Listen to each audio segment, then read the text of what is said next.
Okay, I think we're live, as I promised. But I don't know if you are here. Hope you are. Let me just actually see if the stream works. I don't know, actually. Let me take a moment to see if the stream is indeed working.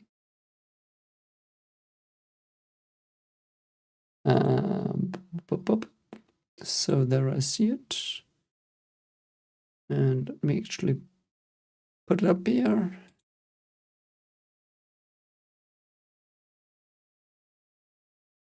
Okay, so I see the stream. So if anyone's there, hello there. Just watched Attack on Titan, the last episode with me. Though I did watch it, I think, 40 days ago or something. But it was a blast. And those 40 days were really valuable in assessing it again. And yeah, so I will just wait for the chat to appear on my screen. It doesn't appear right now because YouTube's shit sometimes. And yeah, we'll just see. I see there are 12 viewers, which is good. So Kyle is here. Hi, Kyle. Thank you so much for all your comments. And yeah, brilliant. Hi, Graydon. Hi, LV. Hi, GF. Hi, Deb. And yeah, thank you so much for being here. Like I know most of your names, of course, from the premieres, and it has been very, very, very great to have you all on board all the time or many times. Like I know it's hard to sometimes catch the premieres, but man, it has been such a fun ride. That's been such a fun ride. I just rewatched like I watched the premiere with you, of course. I mean, you know, but brought tears to my eyes again. Hi, Shribat. Hope you've been well. And yeah, I mean, I don't know how long it has been since I have watched this episode. Actually, like, you know, I pre-recorded it for the Patreon, and I do think I recorded it like 6 weeks ago or something. So there has been quite some time between you seeing me right now live and me react to the episode. But man, I did not change my mind. Like, I loved it even more, I think. Yeah. Dre, I don't know what the long holiday is. Is that, what genre is that? Don't know. Hi, Oliver. Hope you're doing great. Yeah, you know, I plan on doing a live stream on Friday. I will. Like, I will do a live stream, but I was like, yeah, you know what? There are some people here, and so why not talk to you before the Friday stream? And yeah. Dre says he's been following me since episode 1. That was a long time ago. And Frieren, yeah. Yeah, thanks. Also, Dre learned some German. I hope you all learned some German. Like in Attack on Titan, it was not that much. Like it was the names, of course. Like they were very German. But I do think in Frieren, knowing German was a lot more important. You know, because in Frieren, there is a deeper layer that you access through knowing German. And in Attack on Titan, it's more like you get a feel of what it would have been in like 1890 in Germany, I feel. And I still have to visit that one village. What's it called? I don't know what it's called. People have been posting it in season 1. There is this village that Isayama did base Attack on Titan on. And as I'm currently watching with my wife, at least she's watching and I sometimes join in because I don't have the time. I do think she's on season 3 or 4. 3 or 4. But I do know she wants to visit the trees. You know, the mammoth trees. So yeah.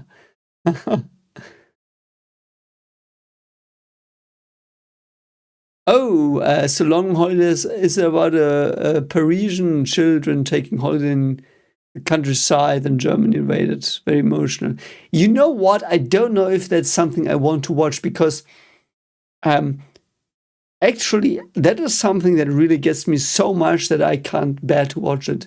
I perhaps a bit for context. So, in Germany, most people have to read the Diary of Anne Frank, or in Germany, Anne Frank. And you might know that, like, it's the little girl that gets sent into. I do think she's hidden, and then they get her and shoot her in the face or something. Like, very horrifying stuff. And it was the only book in my life that I never finished because I couldn't. It was too terrible. And I really struggle with reading stuff from the 1933s that is like eyewitness reports. Like, I do not have that much trouble talking to the eyewitnesses because the eyewitnesses of those times I talked to were mainly normal people or Christian people, mostly because I just know those. And they were relatively kind and nice. But I've talked to some people that were not nice as well. And there is this, how do I express this? There is a feeling inside me when I read stuff like a probably long holiday and Anne Frank as well. I started reading it and it was this like silly little girl, and I mean that positively, like just a girl. It was so realistic, just a girl doing her diary, and I knew she would die. I knew the painter people would shoot her in that book. I couldn't stomach it. It is the only book. No, it was one of the only 2 books I ever stopped reading because it was like I couldn't. I just couldn't. Gulag Archipelago was the second one. I just read book 1, but yeah. So let's actually go to the comments. Sorry. Rich M says. Rich M does address this idea of anime cartoon bad or anime cartoon childish, which I understand. My parents were very unsupportive of me watching anime when I was younger. Like, I started watching anime in 2006, I think, which is not that long ago, I guess. But for me, it was long ago. And a friend of mine from school did give or lend me a copy of Evangelion. And I only watched half the first episode and they couldn't continue because I was too afraid. So me watching it currently on Patreon and later on the channel is actually pretty cathartic because it's so well done. But anyway, it's like in my past, it was always like a big taboo to watch anime. It was for children, it was for nerds, for the people that were idiots. And I felt like an idiot watching it when I was younger. I don't feel like that anymore. Like, currently, I would say anime, at least the good ones, as far as I can tell, are the things we should all watch. Because in the West, currently, there is some... I will not get into it. There are some problems in media and writing, and I do think Japan has, and South Korea, they have escaped from it a bit. So watching anime or manhwa or something, whatever, can actually bring more value than we would think currently. So, but I grew up with none of my parents supporting me watching anime. It wasn't a big thing. And I do think Attack on Titan started in those times, but I'm not sure. And, it was like they made me feel ashamed of watching anime. So I didn't watch a lot. Like, I'm easily impressible, I guess. I am, but then I watched some stuff and I loved it. And yeah, so I don't know where I was going with this, but I freaked up the comments, so... Deb says, me understanding Eren. I don't think I understand Eren. I have to be very frank. I have been thinking about him for 6 weeks now. I love Eren. He's my... I don't know. I will have to come back to you with that in the discussions in the live stream on Friday when we do the characters. I do not think if Eren or Gabi is my favorite character. One of those two is. But With Eren, the thing is, he is written so ambiguously that you could make a case that he was good, I think. And I have seen people make that case in the comments, and I've argued with them, but they had some points where I was like, yeah, if you see it like that, I get that. I just don't. You know, it's my opinion. I do think Eren is a terrible fuckface, but he can be read differently. I acknowledge that. So, you know, for me, it was pretty clear that Eren was like Paul Atreides in Dune, and I will not go into the details to not spoil Dune, of course, because Dune Messiah will come out in like 2 years if we're lucky, and I love those movies, and I will not spoil it for you, but Paul Atreides is very similar to Eren, and I love it, but I do think Eren has done better. So yeah.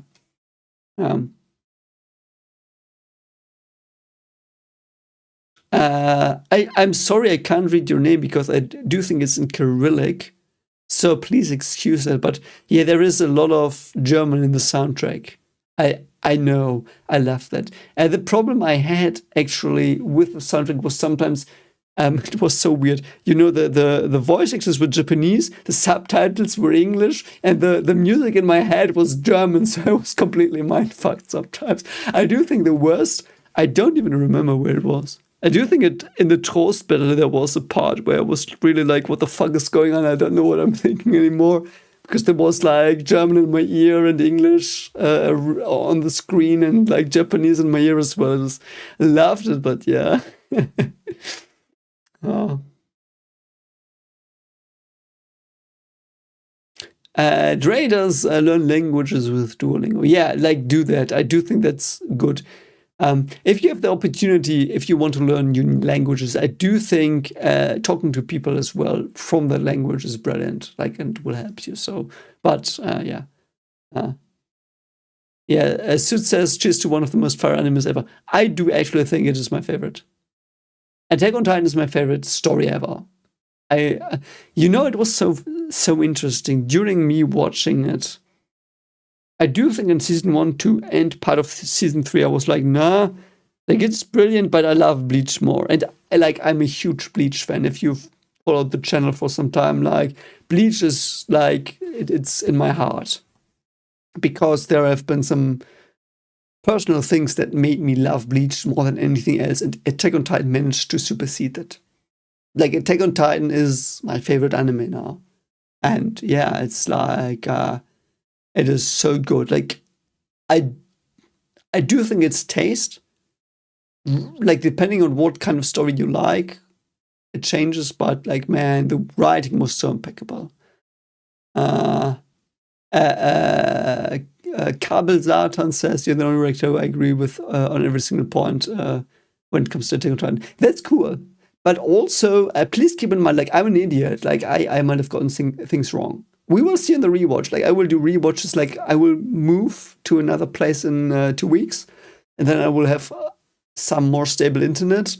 I don't have right now, so the stream might crash in a moment or whatever. But, and I will do more live streams. I will do a rewatch with all of you. I will do a watch parties. I will not pause. I know that's weird for me, but I will try it. Yeah. Richard says I should watch Full Metal Alchemist. It did not get chosen. It did not get chosen on Patreon. Death Note got chosen. I love it. I've watched the first 2 episodes. It's very, very interesting moral-wise. I've thought a lot already about it, but that's how it goes. And JF says he's gonna cry in season 4. Yeah, I get that.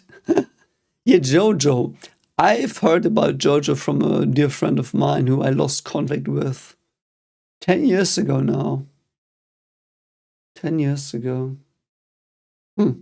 Interesting. Yeah, but it was the only person I ever watched anime with in my life. And he was a lot more into it, and he was a very dear friend, but you know how life is. Sometimes you lose sight of people, and he was one of the people I regret losing sight of, but he did say JoJo was fun and awesome, so perhaps one day, yeah. Perhaps one day. Dre says, perhaps it was a sensitive topic. The art style is very similar to Ed Sheeran's book. I'm sorry, I have to go back. Did you say something? I'm unsure, Dre. I don't know what exactly you mean, but you don't need to feel sorry. Children's book art is awesome. I did watch The Babadook, one of the best horror movies ever. So, Noel said he or she enjoyed my reactions. So thanks for being with me on this journey. It was an awesome journey. Like, it was a very rich journey. And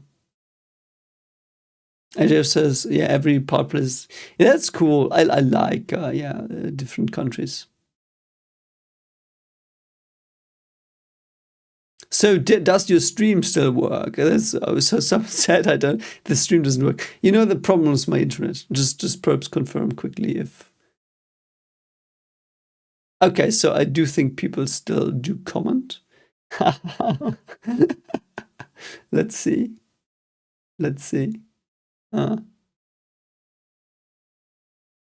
Roko's anime, first anime was Dragon Ball Z. What was my first anime? Oh god, let me actually think about that.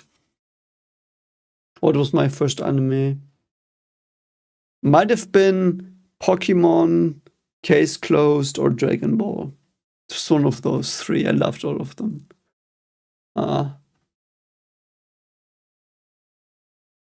Yeah, good intentions corrupting in time is a theme in Attack on Titan. That is true, and it is something that will happen. Whoever you are, wherever you are, your good intentions will get corrupted in time, I think. And actually, I don't think that sounds wrong. I don't think it's bad, but I do think you should be aware of it. That's more important. If you are aware of that, you can be wrong. I do think that's one of the most important things in the world, that you understand that you can be wrong. And if you're wrong, you should own up to it. You know, it's how do you know? I don't know. Like, it's just an idiot on the internet rambling right now, but you know. Yeah. Shribad Kulkarni is from India. It's 1:45 a.m. in India. I'm sorry, like, I try to find the best spot to do the premieres, but I know it's not in every place. But I do hope you still enjoy the reactions. Yeah, I do watch Vinland Saga, by the way. Someone said, Kirill, I'm sorry. You said Vinland Saga comes close. I don't agree, actually. I love Vinland Saga. I really do love it, but it does have a lot more weaknesses than Attack on Titans.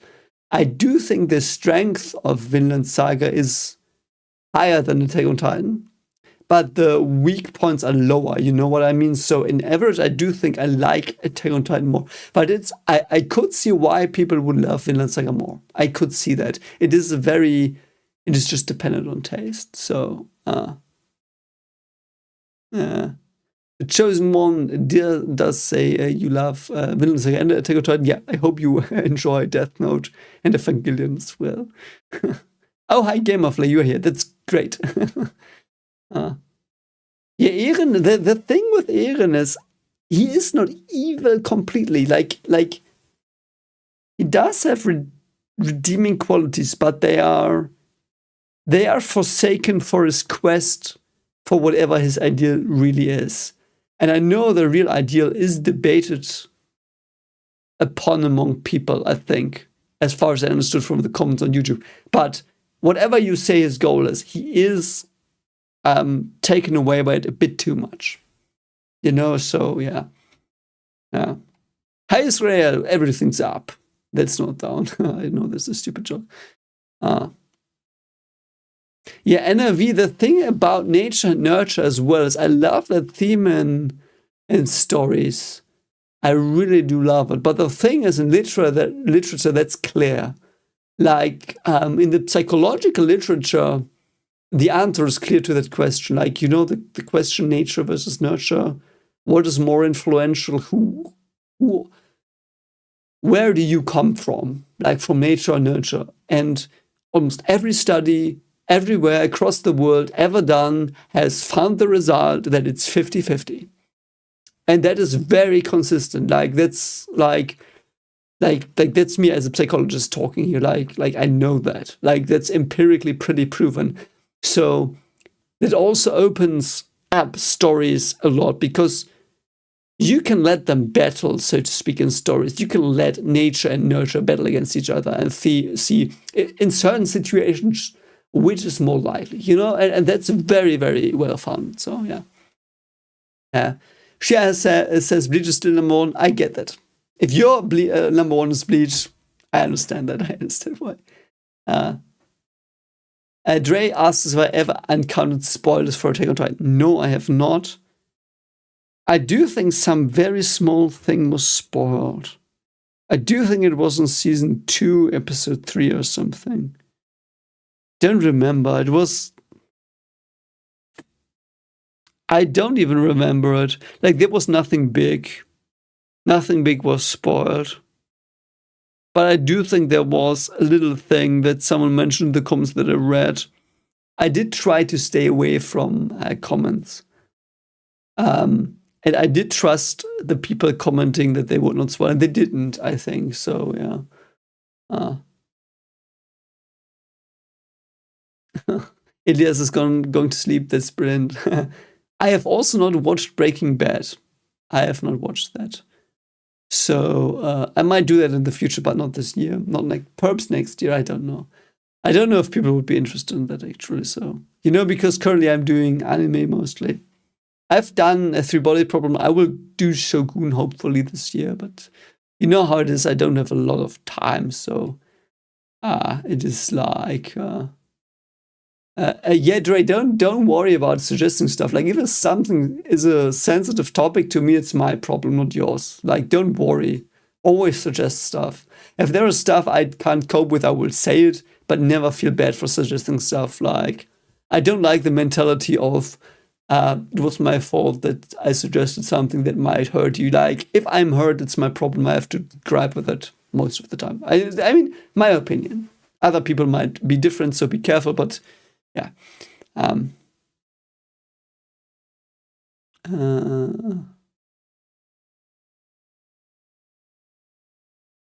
Some fans who didn't like the end creation and mystery will create a new ending that will be released this fall. I will watch that if you want me to. For me, the ending was perfect. My suspicion is that the problems with the ending came from 2 things. One of the things is that Eren is not completely clearly, characterized, I think, in the ending. Like, in the end. I do think that's a thing. And I do think that's a valid criticism to Isayama, I think. Eren is ambiguous in some ways. For me, he's not, because I have a certain interpretation of it. But there are other interpretations where I'm like, yeah, I get your points. I don't agree because it doesn't give me as much value as my interpretation does, but it is something where I'm like, yeah, I can see where you're coming from. So, so I would love to see that ending. And I will probably criticize it because I love this one so much. So that's something you should be prepared for, but I will give it a fair chance, I hope. So, yeah. I'm not Abdullah says he wants my reactions, or she wants my reactions to a Monster. Yeah, Monster was on the shortlist for the next anime, but it didn't get chosen. Many people have suggested Monster. Johann Liebert is also a German name. Johann the Lovely One for the English speakers. I don't know if that brings any value to you if you watch that, but yeah.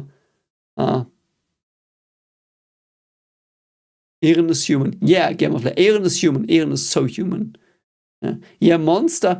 People have told me that it's like, I think 70 episodes. And I'm sorry, I have to some more apple juice, which I've been drinking for the reaction. It is, of course, just apple juice. I'm German. It's not beer. I would never drink beer as a German. It's just apple juice with some foam. So, 2 Attack on Titan. But yeah, sorry. Yeah. Yeah, Elias, yeah, my wife is currently sleeping. My daughters are sleeping. They were just fed, so yeah. Angel of Flores says, I will love the Breaking Bad writing. Yeah, I'm sure. People have told me. Like, a friend of mine or a friend of my wife's did start Breaking Bad, and he was like, it's beautiful. And some people in my Wheel of Time read-throughs, which are still ongoing, I will do them, they've told me Breaking Bad would be something for me. And I do think it is likely I will do it in the future. But the thing is, I have only limited time. You know, like I have got perhaps 4 hours a week to do YouTube. Because like I've got a job to do.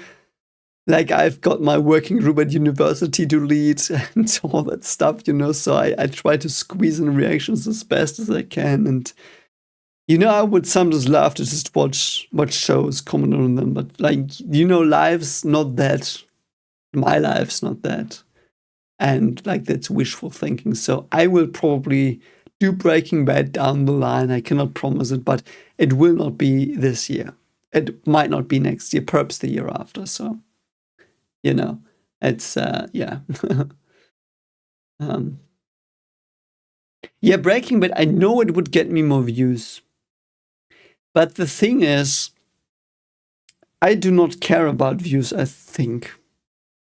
I'm not sure. It's a hard thing, of course. I mean, everyone wants views. Like, don't get me wrong, I'm not gonna sit here and pretend I don't want views. Like, of course, it's cool. But when I reached the 10K last month or something, I was like, yeah, like, you know, when I started, I did reactions to some fucking stupid ghost videos where I was like, as a physicist that doesn't fucking work. That's all what I did. Like, I've had 3 views on every video on my first videos for like a year, 100 videos. No one watched them. So me thinking about going to 10K was impossible, and I'm there now. And that was my dream. I wanted that. And I'm so like content with the community, and I love you all so much. And I love your comments, and it's all I want. Like, why do I want to go to 50K? Yeah, I would get more money. But why? Like, I can't even, like, I am having so much trouble answering the comments right now. And I don't want to brush over them. Your comments are all so thoughtful. It's gonna brush over them. So, you know, that's the thing. I'd rather answer to your comments, which I fail to do. I know, I'm sorry, but you know, so better that than like have 50K views or 100K. And you know, it's like, what do you want? It's the meaning stuff. Like my seashell that I'm in holds is like having people that are talking to me, that are cool with what I do, that like it. And I don't want to have the ocean. I just want the seashell. I don't know if that makes sense. So that's the thing. But I will do Breaking Bad. I promise. I will do it. I will also do Expense. But you know,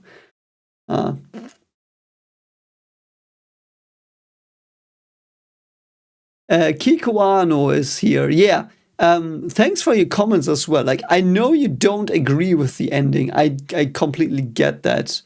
And that's fine. But you know, I loved it. But I also want the community we have to be one where if you disagree with me, especially with me, or with the show we're watching, please, that's okay. That's very valuable. I do think the most valuable insights are those you get from people who disagree with you. And I do think that's something that nowadays is often sidelined or ignored. So, you know, for what it's worth, just like if you disagree with me, I'm never mad. I am mad. There were some comments, and I've talked to the people who did those comments, and it was just a bad day they had. But if you are starting to be personal and offend me for no reason, like I'm gonna be like, go frick yourself. I'm not gonna do this. But if you have good points, I will always argue with you or exchange opinions with you, because otherwise how do we grow and how do we get more of the things we watch? So yeah, I hope I didn't scroll past stuff. I do. Yeah.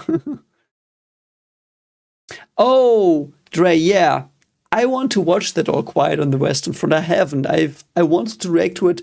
I haven't watched it yet. There are 3 movies I want to react to. Those are Oppenheimer, All Quiet on the Western Front, and Everything at Once. And I will probably record them when I've moved in 3 weeks and have some time. So you will get those. You will definitely get All Quiet on the Western Front. Definitely.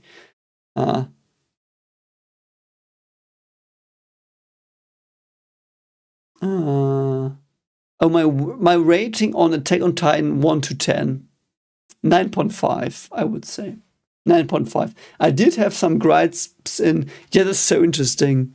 I can't wait to discuss that with you, like the ranking of the seasons. Season 4, part 2 had one of my absolute favorite moments, like incredible moments. But it also had some of the stinkers I saw for me personally. I know it is subjective, but that's why season 4, part 2 is so hard for me to rank. And it is the only thing that detracts a bit from the experience, actually, for me. If it hadn't been, I do think it was between 418 and 427. Other than that, it was all perfect 10 of 10. But I might have to rewatch it. So, yeah.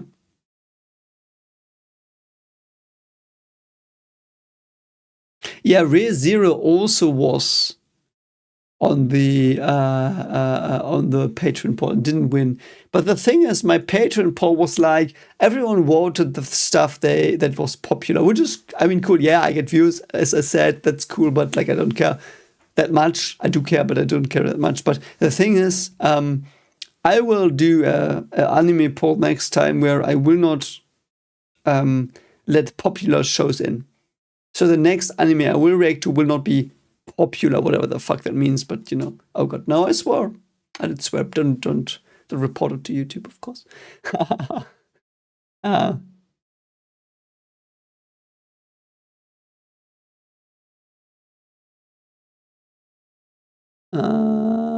let me see. Facundo Brizo, you say I should watch the openings and endings. I did watch all openings.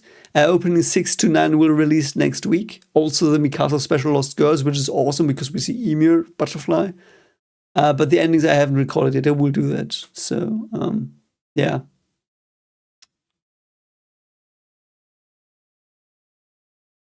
Kawano, I do agree, by the way, with the alliance between them. I do think the Forest episode could have had better writing, though I do still like the writing it had. If you recall my reaction, I was very critical of that episode. I do really like it in hindsight, but it was like, as a very stupid fellow writer, like I'm not by far on the level of Isayama, but as a writer, I felt like that was an episode where he had like, what did he have to do? He had to group all the characters together. They had to somehow make up, and it somehow had to drive the plot forwards, but it couldn't have been too deep because he wanted to address those deep things later. And I felt that. I just felt that. You know, that's what detracted from the actors. Delhi, yeah, this is live. This is live. This is live for once. The Oxen won. The Chosen One says Breaking is worth watching. Yes, I do think it is. I will skip a bit through the comments. I'm sorry. Yeah, Q1, that's good. Like on the Discord, open the topic. I will look through it. Yeah.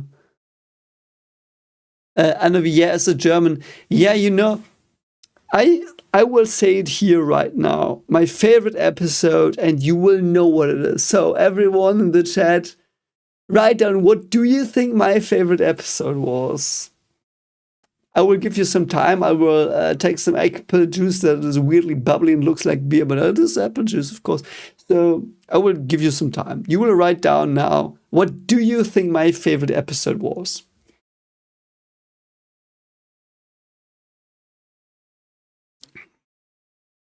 I will just wait a bit.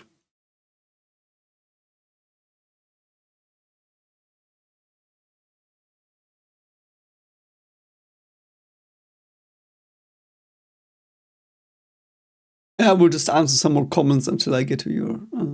So yeah, I bridged the gap here a bit. Yeah, the show doesn't have a happy ending, but life doesn't have a happy ending. No life does. I currently see that in a personal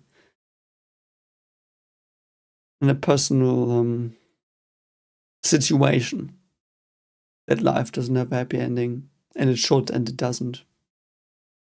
But I will. Let's not talk about that.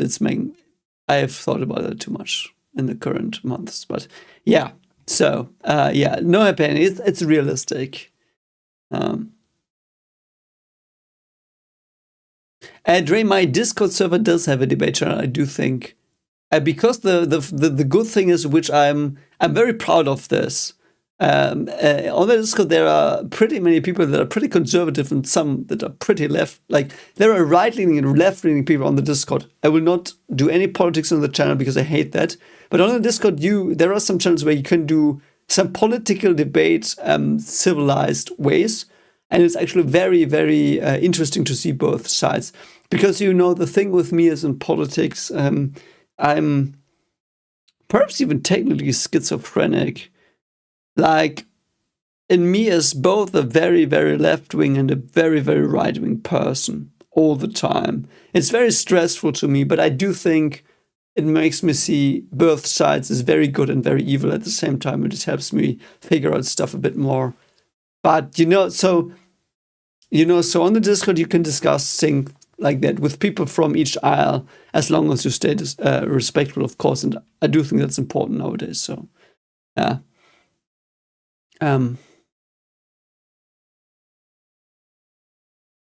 Kiko, yeah, I do believe you have valid points. Probably, like I also have valid points for Eren being a victim. I could make that case, but I won't because it's not what I want for myself.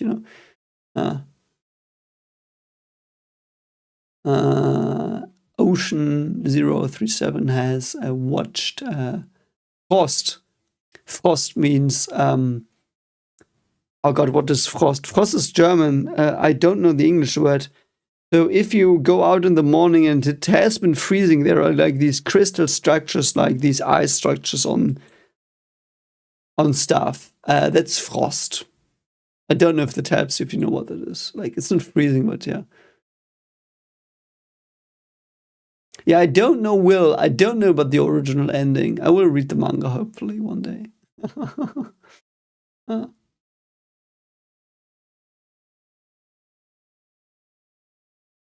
Also, by the way, no Angel says Attack on Titan is not perfect. No story is.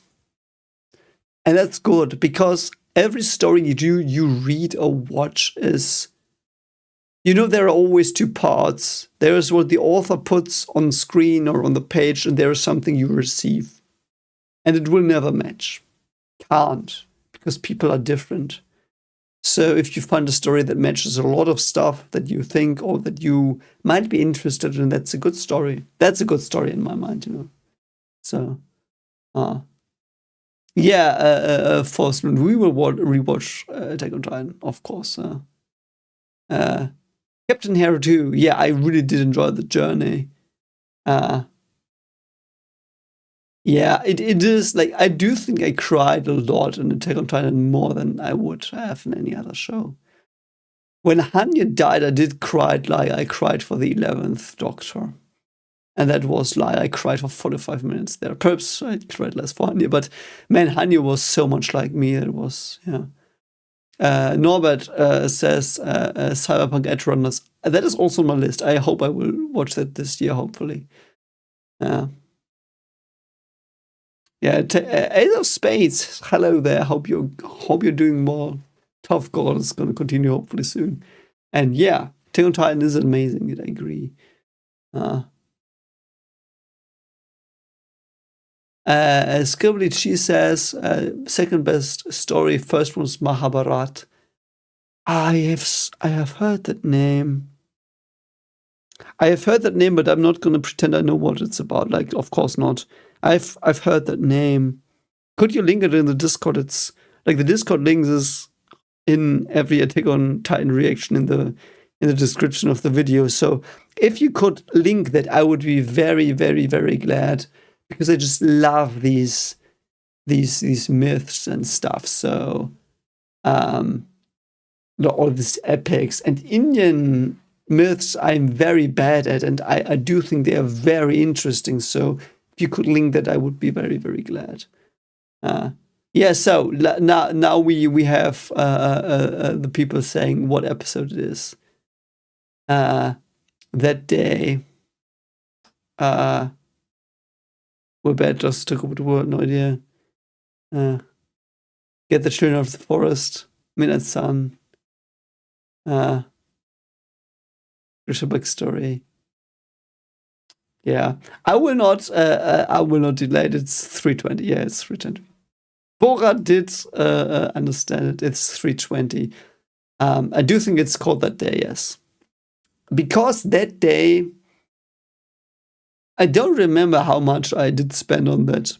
I remember recording it. It was 5 hours, 4 or 5 hours. I recorded it. You only saw the cut down version, of course, on YouTube, but I do think I did record 5 hours or something. No, I didn't actually. No, I didn't. Actually, the whole episode. You know what? I actually got the whole episode past YouTube censorship because I talked about every sentence in that episode. No, but jokes aside a bit. I loved it the most because it was the closest to what I've heard from the people of the times of the painters. You know what? Fuck it. Of the Nazis. I'm done with it. Like, this is a live stream. Fuck it. Like the Nazi times. I've known the people from the Nazi times, and I said in that episode, I talked to them, and I did, and I cared for those people as well. You know, I did go to that during university times. I did do some voluntary work in a nursing home, and I did. And I told you that I think I did meet that one woman who was alive in Berlin in the Nazi times, the end of the Second World War. And that woman, man, the fucking stuff she told me, it was harrowing. Like, she was in the last years of her life, and I saw her die. It was the only corpse I've ever seen of that woman. And she was such a sweetheart, and I loved her. But she was alive in those times. She was 11. So what she told me was, the things in the Nazi times that she told me about was she was a runner. Like, she was running in school. She was 11. So she ran in school and she was the best. She went to the Berlin, whatever cups, whatever the fuck, I don't give a shit what Hitler did. The fucking asshole. So he did some cups. There were some cups in Berlin. She went there. Don't give a fuck if this gets demonetized, but let's just fucking talk about it frankly for one time, because I fucking hate this censorship shit. So, like, Hitler did do a competition for students, for the Hitler Jugend, so the Hitler youth, painter youth, and she was one of the people that were invited because she was such a good runner. So she ran on the Olympic Stadium, whatever the fuck it was, in Berlin. And she was so proud of herself. She got I do think the bronze medal, or the fuck she did get. She told me she was so proud. And then she told me about the war and what happened in her village when the Poles came. And yeah, the Poles were fucked by the Germans, and no. So they retaliated. And I can only describe it from her point of view, which is not, of course, something like Polish people would tell a different story, and they get that, and it's equally as important. But what she told me was, so she was on a little cart. So there was a horse drawing a cart, and her mother put her on that cart into the hay to escape.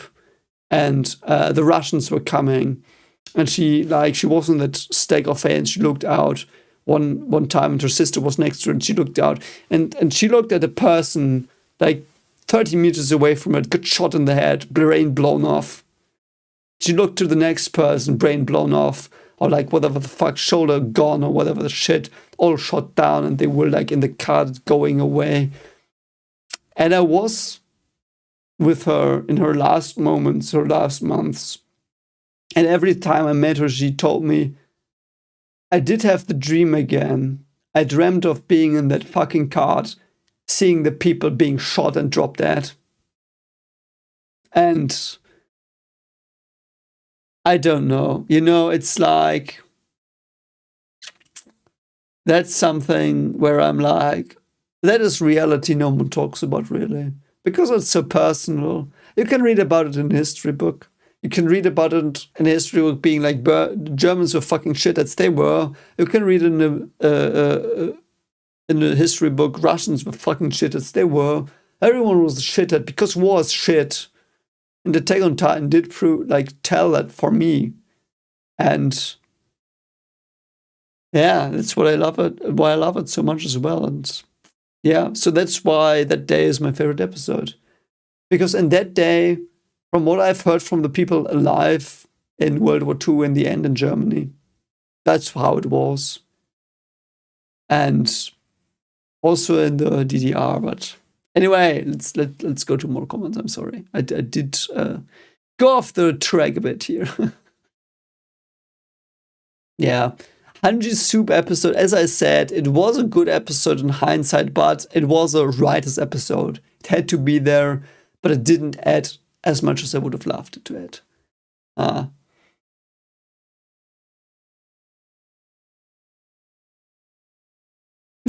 Yeah, Dre, yeah, my favorite episode. Though I have to admit, there are many brilliant episodes, many 10 of 10s. Armin sacrifices himself and Battle gets eaten. That is 318. I would have put 317 as perhaps number 2, but I don't know. Season 3, part 1, yeah. Dre asks me, you're an author, is there a certain topic or aspects you will never write or cross? What stories should and should not be told? Oh, that's heavy. I do think every story should be told. As an author, every story should be told. But for me personally, there was a story I wrote where there was a grape scene in it. A woman raped a man very terribly and destroyed his life. And there was more horror involved in it. And writing that made me physically ill. Like very sick. I will never write something like that again. In my new book, which I teased in the reaction a bit, which is 60% done, it will probably be done in October. And it's a brilliant book, I do think. I do think it could perhaps rival Attack on Titan in complexity, perhaps. But again, what the fuck do I know? But I do think it's a good story. But in that story, there are allusions to that as well. And when I thought about, do I write this in? And I was like, no, I'm not gonna write it again. I wrote that once. It was the most horrific, disgusting, ugly thing I've ever written. I will not write that. I didn't write it. I just alluded to it. Because it's such a fucking topic where I'm like, I cannot write that. It makes me sick. Like grape. It makes me fucking sick. Because in my stories, I do write from the perspective of people, and I try to give you their feelings and stuff. And I don't want people to get the feelings of grape. And I do think I could achieve that, but I won't do that. It's so terrible. So that's my no-go. Yeah. Lugner has withdrawn some chat, but yeah. Sorry.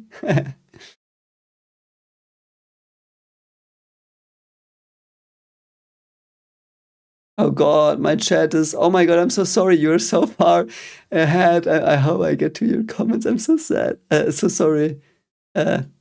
Basement Reveal was the best reveal I've ever read. I do think so. Yeah. The Attack on Titan anime is better than the manga. I don't know, random. Perhaps it is. I have to read the manga. I will. Yeah, art, Angel, I do agree. Like, art cannot be criticized 100%. My mind on art is, and I hope you, I know I never probably said that during the reactions, and I do make this mistake, unfortunately, and people have gotten at me for it, and rightfully so. I sometimes state things as if they are fact, but everything I say in every reaction, of course, is my opinion. Like, of course, what the fuck do I know? Like, even if I say Eren is a piece of shit, what I mean is I do think currently that Eren is a piece of shit. Sometimes I will revise my opinions as well. But in reactions, it's like, it sounds like statements, but it's never a statement. So, yeah.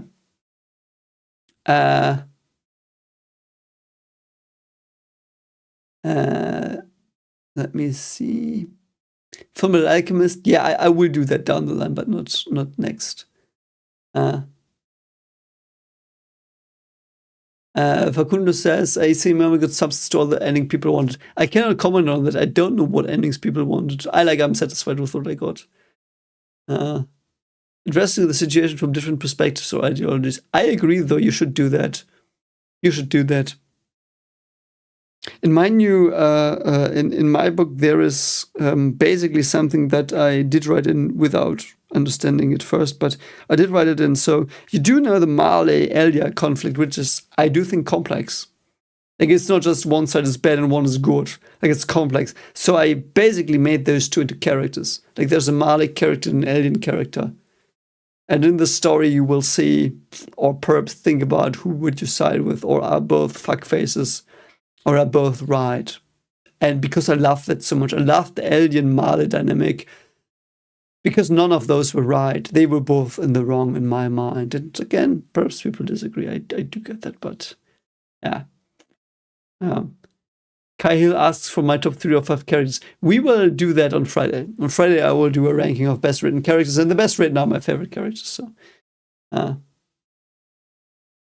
Iru says, I would like a Monster. Yeah, it is on the list. I will probably watch down the line. Also, you've got an L avatar. I hope you will enjoy my Death Note reactions. Yeah, Fullmetal Alchemist Brotherhood. I know. I would probably love it. Ruka says, do you honestly have any piece of advice for a person starting his first semester in university in new city? Also not too familiar with your writing. How did you start out? A lot of stuff to say here. So first piece of advice in university. So what you should know about me is I'm a really, really big introvert. Like the way you see me now, I'm not in conversations. Like, I'm very passive.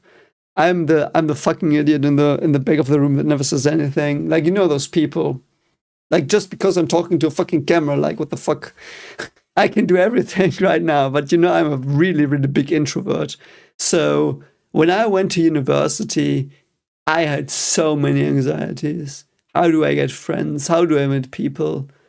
And what I did first was, Rokas, I did go into my first maths lecture. It was a tutorial before the real courses started. Like, everyone from school gathered to get up to the same level of knowledge. They all were in one lecture hall.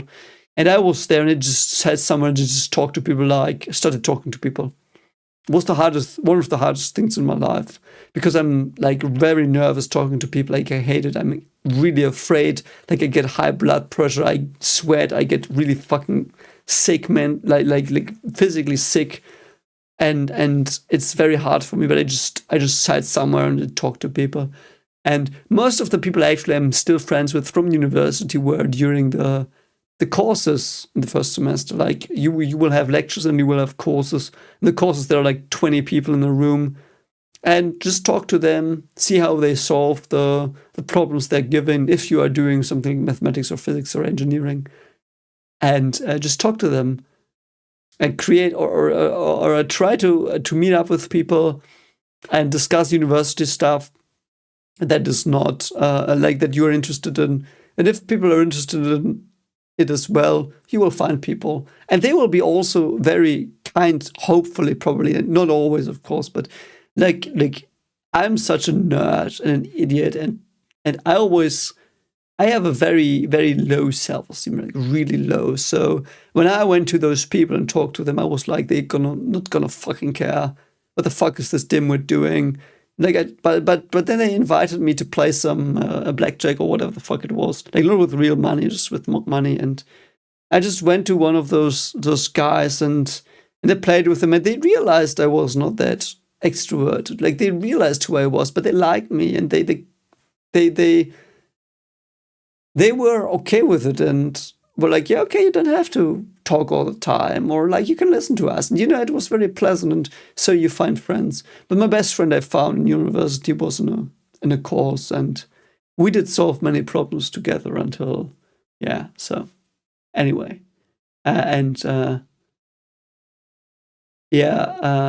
writing also, if you're interested, my writing started out with, first thing I wrote was a fantasy novel, two fantasy novels. They were shit. First writing most is shit. If you're an author and you write your first book, it's shit. I can guarantee you that. And then I started writing horror stories, short stories, and you can listen to all of them on this channel. It's always linked in the Attack on Titan videos as well. So, and I improved over the last 20 years. And I do think I'm very good right now. Like, not for all, but depending on your taste. And I finally wrote writing a story that I wanted to tell all my life. And it's shaping up to be a banger. So I hope you will enjoy that next year. But yeah, it just started off with trying. Just try. Try yourself out. Fuck up a lot. Fucking up is the best thing you can do because then you can improve. So, war is horrible. Yeah, war is horrible. War is the worst thing ever. I love Kyoraku Shunzu's quote from Bleach. I do think I put it up in Attack on Titan as well. It doesn't matter who owes who or who did what. The moment a war breaks out, everyone's in the wrong. And I do think that's a lovely quote and so true. And Jason says Attack on Fullmetal Alchemist is German's word. I didn't know that. Interesting. NOV, you say that there's the first reaction you saw about me. Yeah, man, that was like, that day is such a good thing. Chris, Hitler Youth, yeah, that's Hitler Jugend. That's Hitler Jugend. Yeah, Charles, if you like my personal anecdotes, you should watch my Frieren reactions or Vinland Saga. I talk a lot about personal stuff there as well.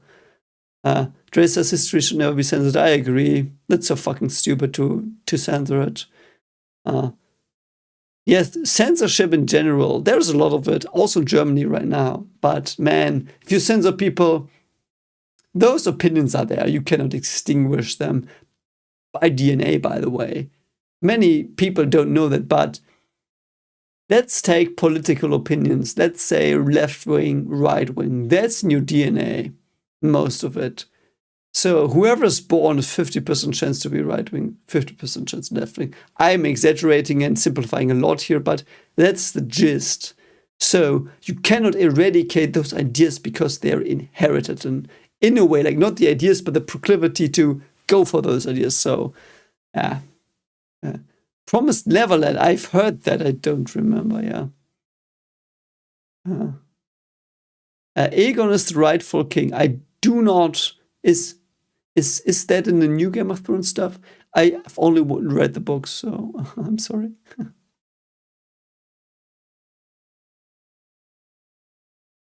Oh god, I forgot the. Yeah, there's the chat. Okay, sorry. Yeah, Dre, like that woman, she never left that cut. I agree. Like, going back to that story I told, was, I think, the most depressing things I've lived through in my life. But I remember her very fondly. Like, she was like a grandmother to me. You know, she pulled through.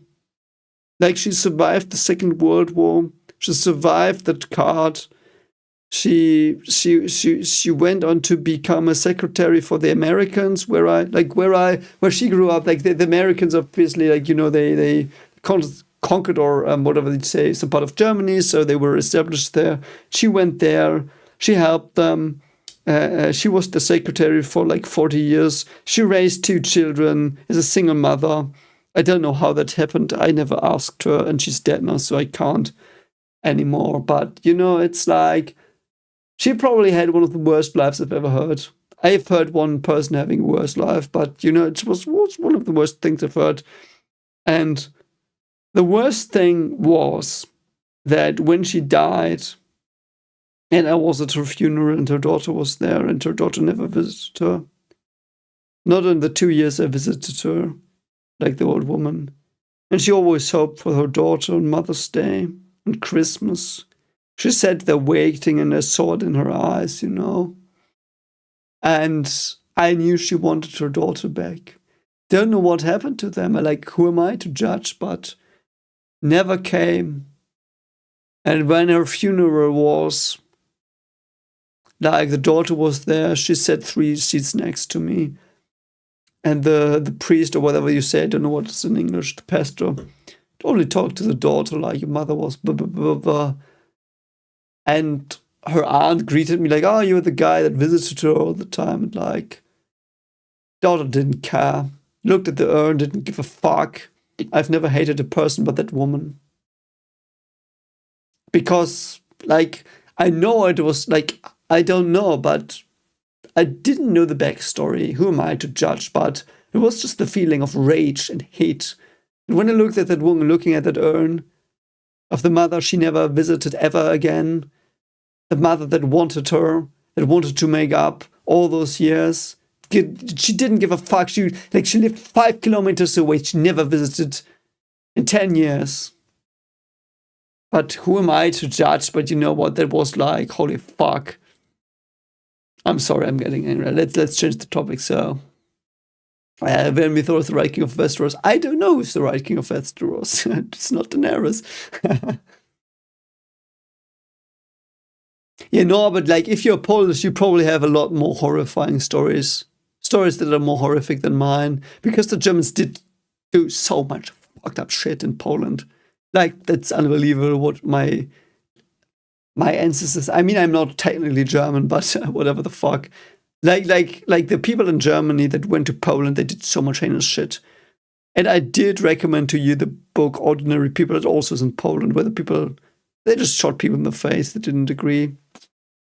Like, what can you say? I can't say anything. So, but the stories those people tell are so important. Yeah. Reality surpasses fantasy always. Yeah, I do think fantasy tries to encapsulate reality, but in a more comforting way that doesn't make you think about reality. So, yeah.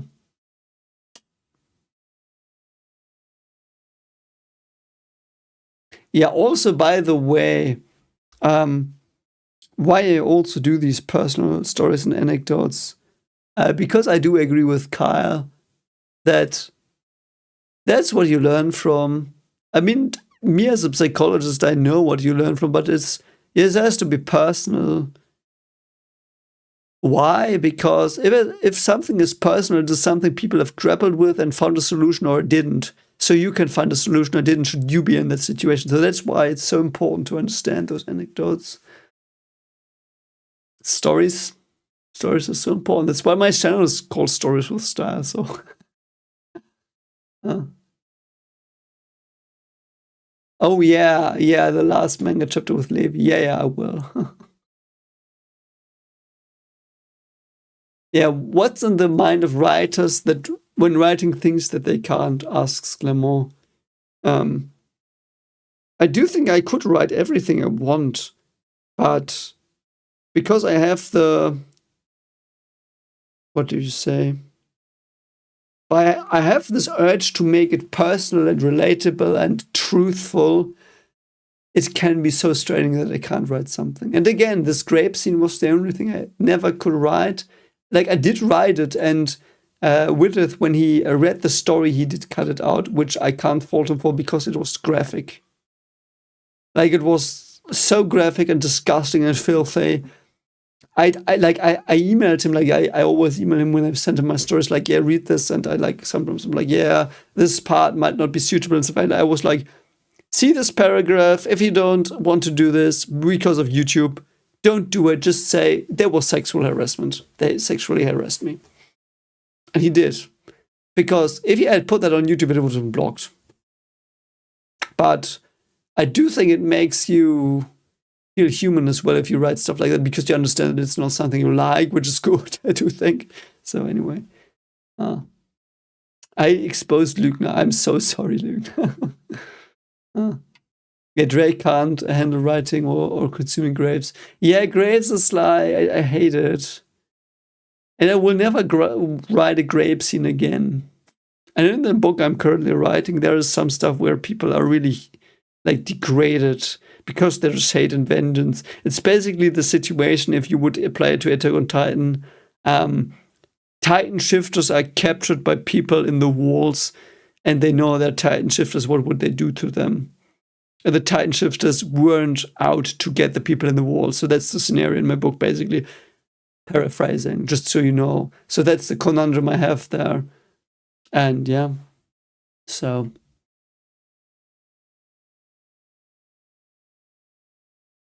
Feuriges Siegelstück, yes. The thing is, I do think you can write about anything. If there are people who are like, I've experienced it, that's not my experience, I do think that's still okay. I do think you shouldn't disregard the experience because, of course, it's more real, so to speak. But the only thing I would be worried when someone says, like, that's not at all how it is, it's glorifying it. You should never glorify, I do think, at least I wouldn't, never glorify something where people are traumatized by it.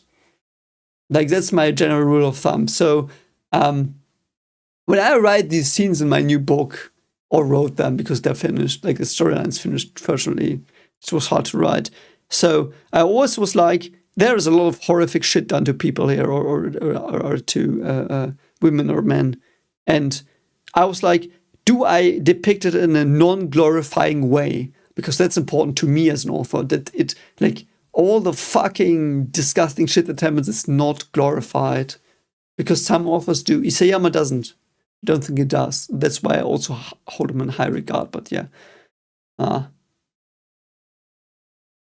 So, Swan asks my favorite part of the soundtrack. My favorite soundtrack is probably Sasagio still, or Appleseed. Lugner asks if I read manga. Yes, I do. Not the Attack on Titan one. I did read Bleach. I did read Naruto when it came out. I do read One Punch Man once in a while. So, and it was horrific. The history of Marley teaches something somewhat embellished, but still mostly correct. Yes, by the way, that is true. The history in 320 we get from Marley about Elia is mostly true. And Grisha goes off on them because he's like, yeah, no, that's false. We were the builders, but they weren't. Awesome fucking stuff. I love that. The genocide thing, no, but I don't agree that it would have happened. I do think the situation had already diffused into a normal war by the time the era, like in 418 or something. So, but that's something up to debate, of course. So, Facundo says that we get a very good comment. Depending on the perspective you have in the story, everything can be justifiable. It can be. There is this thing. Also, I said it in the comments sometimes. You can, like, at least for me, I can understand every character in fiction mostly if they're written well, but I do not condone every character in fiction. And I will call out every characters in fiction where I'm like, you're a fucking asshole, even though I understand where you're coming from. Just because you understand someone doesn't mean you agree with them. You can still criticize and call them out. So, yeah. Yeah, the solutions, I think, were like the flowers and the seashell. They were in the background.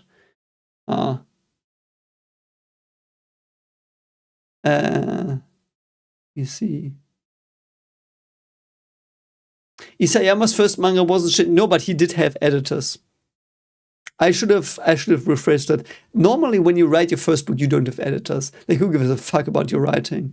Isayama, I also don't know if it was Isayama's first story. It was his first manga, but he did have it planned out, Kleebo, so I don't know. Because editors, like, I would have loved editors for my first book. My first book was okay. Like, if I would have published that nowadays, it would have been a normal average fantasy story, but not up to my standards nowadays. And I do think editors do a brilliant job. I do think in the West the problem is also why I will not publish my book next year through a publisher, but self-publish it, because the editors currently are very poisoned with certain ideologies. I couldn't even get a book published because I'm white. That's the thing. I couldn't. I'm a white male. I couldn't get a book published currently, so I won't. I won't try it. So they're self-publishing, you know. So it wasn't always like this. Sometimes there are other things they factor out as not marketable. But currently, I'm not marketable. Like, it's just a business thing. So I could never get a book published. I could never get an editor. But if you get an editor that is having a brain, your book will improve, or your story. And as far as I understood, Isayama had brilliant editors as well. So while Isayama is a genius, and I will never debate that, like, he is, but his editors also have to get some praise. And I don't know if they do, but I would say they are responsible as well. So,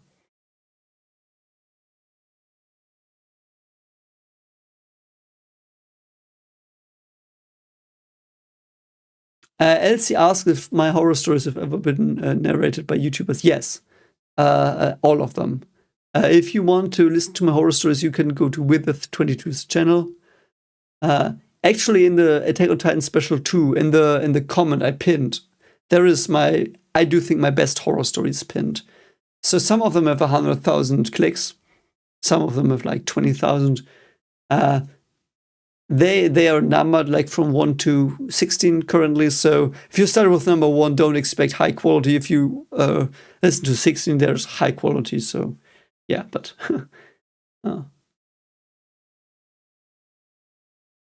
Dr. Jenks says Isayama's first story was never released. Yeah, that's the thing. Sometimes, like, that's okay. You need experience as a writer. You do. When I was like, my first book was written when I was 14. I went to my so a teacher of mine was an author. He did publish stuff, so he was in the business. And when I was 17, I gave him my first manuscript. He took the first chapter and like fucking ripped it apart constructively, and I was so thankful. It was so weird, like I was just in geography class, and he came into the room and he was like, I need my name Malti, like I need Malti, get him out, I need to talk to him. So he just took me out of normal class. He was like, you come with me, we go into the library. He sat down on the table, he gave me the draft of my first chapter. He was like, you know what, the first message to you I have is, you can write. Some people can't, you can. Here is 500 criticisms I have of your 10 first pages. Best day of my life, one of those. Like, obviously not as good as my wedding and stuff, but like writing was one of the best days, because I was like, he really fucking ripped me apart so I could learn. And I do think everyone needs that. And I guess Isayama probably had that as well. And you have to hone your craft. Like, you can't just write a beautiful story most of the time. You need at least other people who tell you, yeah, you're fucking up here. So,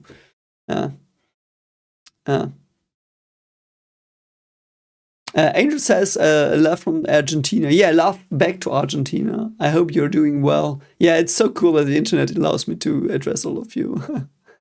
I mean, 23, Kyle, is a good age to start publishing. 23 is a good age. I would assume Isayama started thinking about stories with 12 or 14. Because when puberty ends, that is the age, from my psychological literature understanding, at least, where you start understanding stories and do that. So if he was like 14 with 23, 9 years of practice in his head or on the page, he had some serious craft work, even though he never published it. That is the right time, at least. Yeah, Zeke's thought war was terrible, but Zeke was a psychopath. And it wasn't his fault, but yeah. Haidt's moral foundations theory. I haven't read those in too long, so I can't comment, Dr. Yang, but we might discuss it later.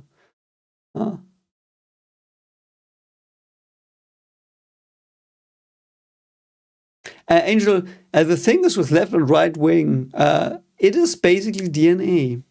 It is.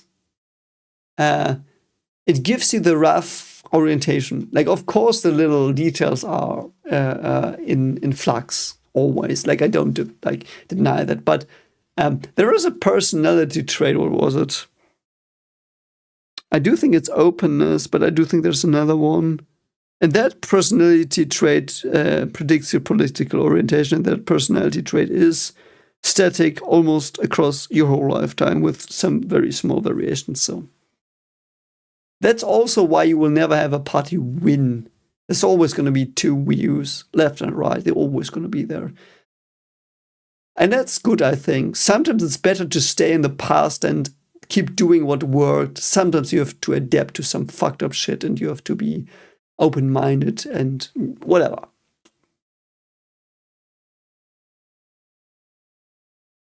Yuma says people in the country says they approve of what Eren did.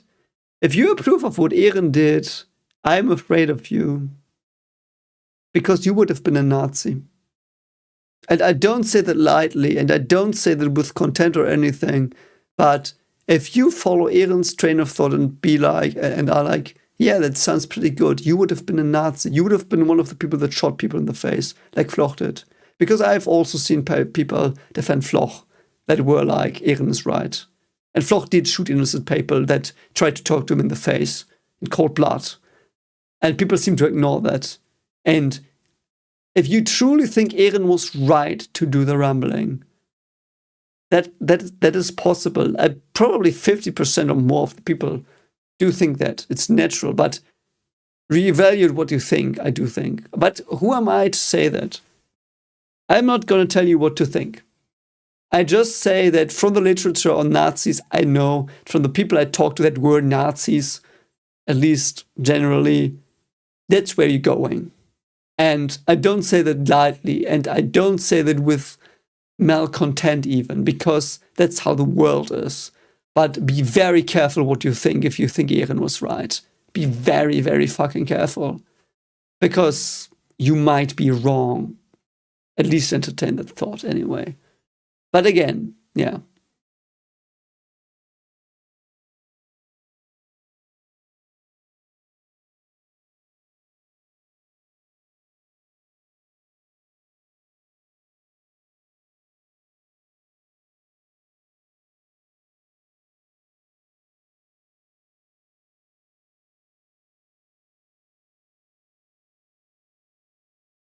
I'm just reading comments. Sorry. Clement, never see comments in the left. On the Discord, there are some lovely people from the left. Like, there are very lovely people on the Discord from the left, and I really hold their opinion in high regard. Because they have some very good points. Because I'm not going to be here like, yeah, I'm X-Wing. I'm not Star Wars. I love Star Wars. Like, I'm not X-Wing. I'm both. I see both positions. Sometimes I lean one or the other page. So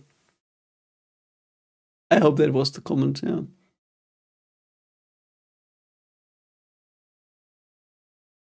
Magic Copy says HMS Mango was about times the first one. Yeah, that makes sense. Sometimes you have an idea that has to cook a bit.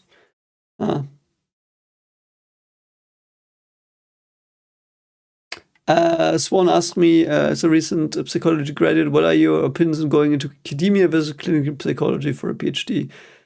I do think that depends. That really depends. The thing is, what do you want, research or helping people? You do both, of course, in both areas, but I'm a researcher. I love literature, but I couldn't sit in a room with someone that tells me their problems and try to better their lives. In that, I try that when I talk to people, always, because I want people to have better lives, but I never would muster the courage, because I'm an introvert, as I told you before, that I would never muster the courage to tell someone what psychology is making people think. It's not you telling them your thoughts, but it's making people think. I mean, most people hopefully know that, but still, I'm not good at that, I do think. And I just love empirical research. So I do think the question is, A, who would your potential supervisor be? You should be very aware of who that is, because some people will just use you. Some people will prop you up. So if you have an idea of who your supervisor for your PhD would be, that is good. And make sure that they actually talk to you during your PhD. I've had people talk to me that didn't. I'm currently in the process of getting some PhD students myself, because I'm going towards professorship and tenure track, and I've got some people, and it's harsh. Like, it's a big responsibility, and sometimes professors don't even have the time to do it. So make sure that your professor is a good person, in that they will talk to you and support you, disregarding of what your field is exactly. And if you're more of a person that like, academia is the thing. Like, you have to do empirical research and stuff. And clinical psychology, like, you talk to people.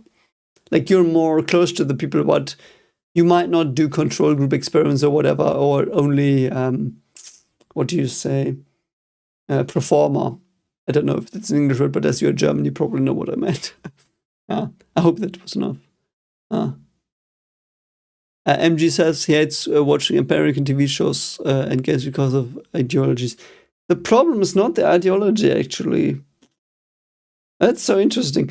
Many people tell me, and I've seen many videos, and I enjoy them because they're fun sometimes, that are like, yeah, these ideologies, poison stuff, and blah, blah, blah. I do think it's bad writing. The problem is bad writing. I do think you can have very nice stories with ideologies that are currently pushed. You can have very brilliant stories, but no one hires the writers with the pay to actually write them. And you fuck up and you end up with the shit that's on the screen right now. I never am mad because of ideologies that I disagree with. I'm mad because the writing is so fucking terrible that I'm like if you would have given me $1,000, I could have written you a better thing, and I could have. I'm not just saying that. I know I could have. You know? Anyway. Oh no, my chat is gone. Yeah, the cliff scene is. I love the cliff scene, Lazy Night. I love it. Cliff scene is one of the best things. Yeah, if Isayama's editor trained him like for a year, that makes a lot of sense because you need that. You need another perspective, even, you know. So, did I read any American classics? No, I have to admit I didn't. I would love to read Hemingway. I do think there's a story called The Old Man and the Sea from Hemingway. I've never read that. I need to read that. The problem is I do not have the time currently. And it's one of the things that makes me most sad in my life, that I don't have the time. I don't have the time to read. I don't have the time to watch a lot of stuff. Like, I don't have the time to watch lots of anime. Like, I watch, you see me recording. Don't have time for more. I would love to read more. Hemingway, Warhammer. Like, you know, that's the way. Yeah, people who think Eren is right and justified scares me. Yeah, like, Eren does have a short-sighted point, but it's short-sighted and dumb. And that's my opinion.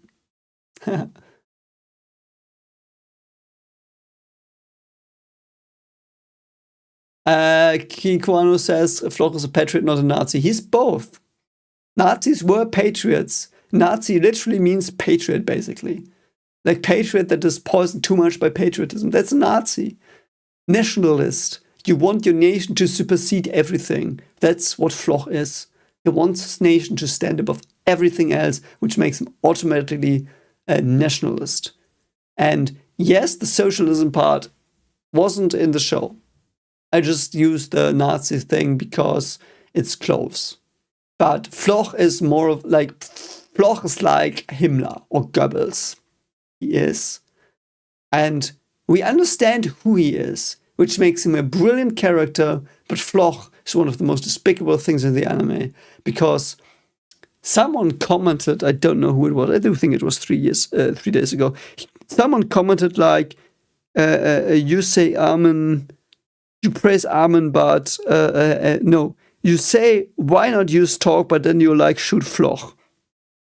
And I was like, okay, on the surface level, a fair point, but the people who tried to talk to Floch, he literally sat them down in front of them, pointed a gun at their face, and shot them in the face. Like, what the fuck? Of course you shoot him. Whatever. Yeah, no one's opinion should be discarded. That as well. I am all for that, so.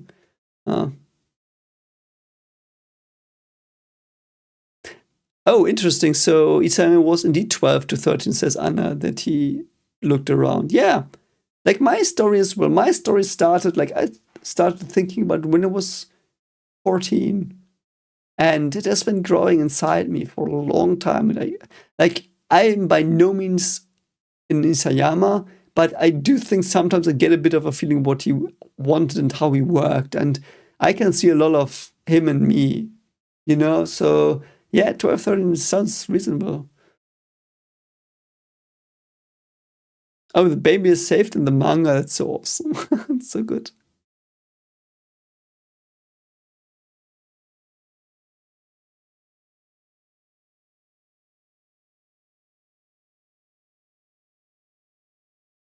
Facundo said the overwhelming information does radicalize people as well. Yeah, it does, but I do think that's a different thing. I do think it was like modern problems with media were addressed when it was addressed for me in 3.1 to 3.12, the history arc with the press and stuff. I did dive into that, so I'm not going to go into it here, but that was where that was addressed for me.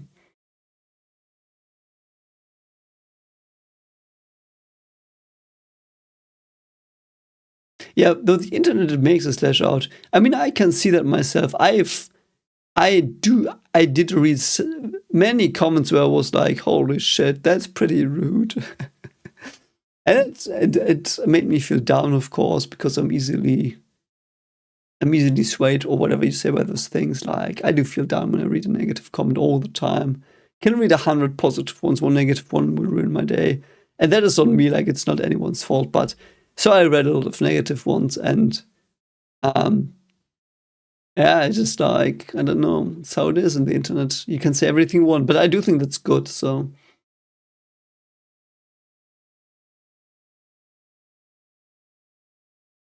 Dre goes to sleep. I hope you have a good night. Oh.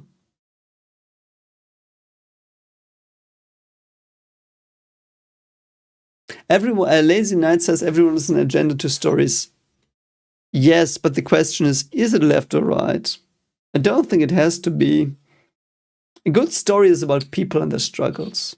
What makes them drives? What are they a slave to, and how can they change? And what would that make them do when you put them into a room with other people who are slaves to other things? I do think that's what stories are. So, Sun also rises. I did not see that, so read that. So, yeah, Invincible is also something I was recommended. So I will perhaps do that one day. MG, I don't know. No, the bad writing is not because the ideologies. There was a show I really, really loved, and I forgot the name of. Sense8, season 1 and 2. I do think season 3 started to be crap. Sense8 was, if you were a right-wing person, you would say it was woke bullshit, but it wasn't.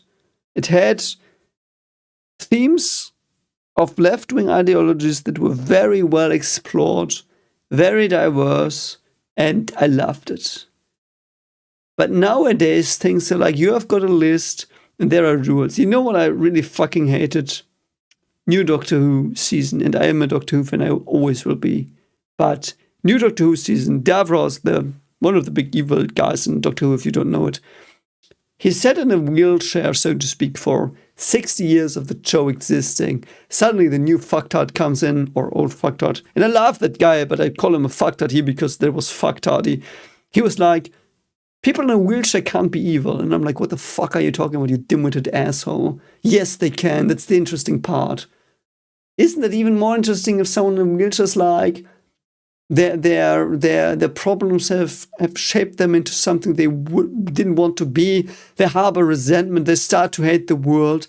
They start to try to pull others down to the pain they experience, and they, that's a good story, and you discard it because you are like, no, people in a wheelchair can't be bad. Can't write that nowadays. That would foster prejudices. Go fuck yourself. It's a person. It's about people. You forgot. But again, my opinion. I'm sorry. Yeah. So yeah, we will see each other on Friday as well, but yeah. There's a video about the Sayama documentary. Oh, I can't wait. I need to see that, yeah, so. Scribbly, she says his story didn't have much to do. Man, holy fuck, his story was so shelved. Like, I hated what they did to her. So people were like, yeah, but her arc was over. Yes, I know, but she was main cast. Ymir at least had died. That was sad. I didn't realize she died. But, oh. The stream will be posted on YouTube automatically. Like, you will find it under the live streams tab. Oh. Yeah, Angry Trolls, I agree. I don't give a shit what measures people want to push if they make relatable good characters. Because the moment you make a relatable good character and write them down, you can't have an ideology because that's counter to that. Doesn't matter what it is. And you can have themes and messages. And you can insert them, but if you but you have all it's the thing I said in 320 that day. I said it there. If you have an idea that you think is so brilliant, think about what it fucks up. Think about the thing that it will absolutely destroy. If you can't name me that, or at least two things, be careful, because you are fallen to that idea. So, yeah. Game of Thrones, Vincent. Do you mean the books or the show? I love the books. And the book I'm currently writing is aspiring as well to be a bit like Game of Thrones. Like, it has different perspectives a bit. And I love it. Like, the writing is impeccable. I do think we will never get Winds of Winter, and we will never get an ending, but the writing is awesome. The show I hated from season 5 onwards. Just hated it. But yeah. Clement, no, it's not a line made for comedy. It is a line said by a showrunner who runs Doctor Who and who put the guy who was in the wheelchair in Evil for 60 years out of the wheelchair to be like, no, he is not. He's of course not in a wheelchair, because then he couldn't be bad. Like, no joking. So, yeah, the world is fucking cruel. It's like. Feuriger Siegel, I don't know if it was the best outcome for her. I mean, he was happy, she was happy. She had a boyfriend that just randomly appeared that mobbed her. I didn't give a shit or bullied her, and she was happy, I guess. But then again, she was the leader of a fascist country, which was like Nazis, so I don't know how good that is in the future.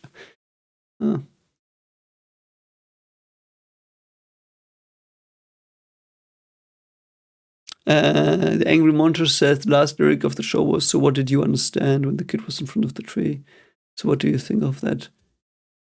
Yeah, I do think, I mean, I can only give you an off-the-cuff answer, whatever you say, because I haven't thought about it that much, of course, because you just posted it. But I do think it's like, perhaps it is a hint to, like, think about what this was.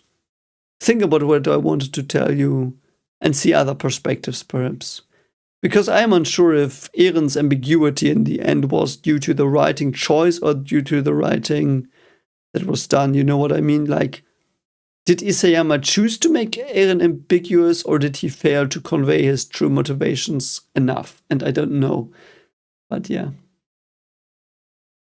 The George Martin books, what I love about them is, like, I read them 9 years ago, so I might be misremembering. But I love the intricacies and the foreshadowing. Like, there were lines where you're like, oh, this is going to be something, this is going to be something. There were parts that dragged and I didn't like them. But overall, I really liked the books. Because they were so rich, I think, and they made sense. And because I never could weave such a complicated web of relationships and characters. Like, in the current book I'm writing, there's like a tenth of that. I do think the characters and relationships are incredibly well done, but they're not as complex. I like as not as cool, as bountiful as in George R. R. Martin. So, yeah. And his prose is pretty good. That's true, but yeah.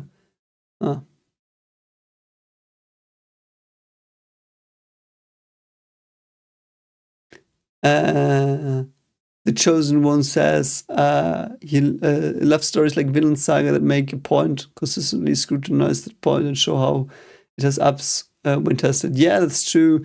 Vinland Saga is so awesome. So awesome. I really like it. And again, if you're interested, watch my reactions. But yeah.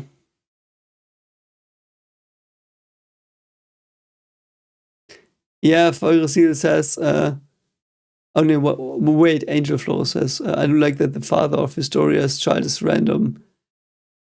I would have been okay if I would have known more about her, which ties in Feuriges Siegelstück comment about we have no understanding of what she really thinks. We don't. Historia in season 4 is a person who reacts to Eren's dialogue but never says, I think, I like, I want. Which is problematic in my mind. She's basically just there to drive the story. She's not the character anymore that we had in season 3, so it's, yeah. George R. Martin's prose is incredible. I read it, I'm sorry. Alan says, what are your favorite themes and questions and stories? My favorite themes. What is humanity and who are we? Who are we? What's the good and the bad? I do think that's what I'm interested in. It's also what my book is about. Who are you truly? Who are you? And what would you do to achieve your goals? I mean, it's perhaps a bit of a cop-out because obviously that's what every story is about. Like, I know that, but understanding who you are, learning who you are, and accepting that as well, because sometimes you're a shithead or a bitch. You know, like, parts of me are a shithead. I know that. Like, I know what parts of me are a shithead. I have many mistakes and know them. Some probably I don't. And seeing people understand that in stories so important, but also these themes of existence a bit. I do like them in stories as well. Like, where are we from? Why are we? Where are we going? What are things that could distract us? What are things that drive us forward on our journeys? Those are just themes I love. And regarding Attack on Titan, I love the theme of the child, because there was a lot of psychology in Isayama's writing. I know you all told me that he wasn't trained in that in any way, but from a psychologist's perspective, there was a lot of truth in from a psychological point in what he wrote, especially in regards to children, and also religious in a part, because many religions, I do think, and I might be wrong, do think children are sacred, which I agree, and protect them, both their lives and their souls. Like, Gabi's soul was taken and she had to work hard to save it, perhaps. And she still will have dreams about her shooting Sasha until the last day in her life. If you know, so. The Zone of Interest. I've not seen that Facundo. I've not seen that. I might watch it one day. Security says, Eren being open to interpretation is good. Yeah, I am also so unsure. I also am currently thinking this is good, but I also have a very rigid interpretation for me. For me, everything fits if I see it in my view. And I love that view in that it gives me the most from the story. But I do acknowledge there are other people that have other views. And they have some good arguments, but yeah.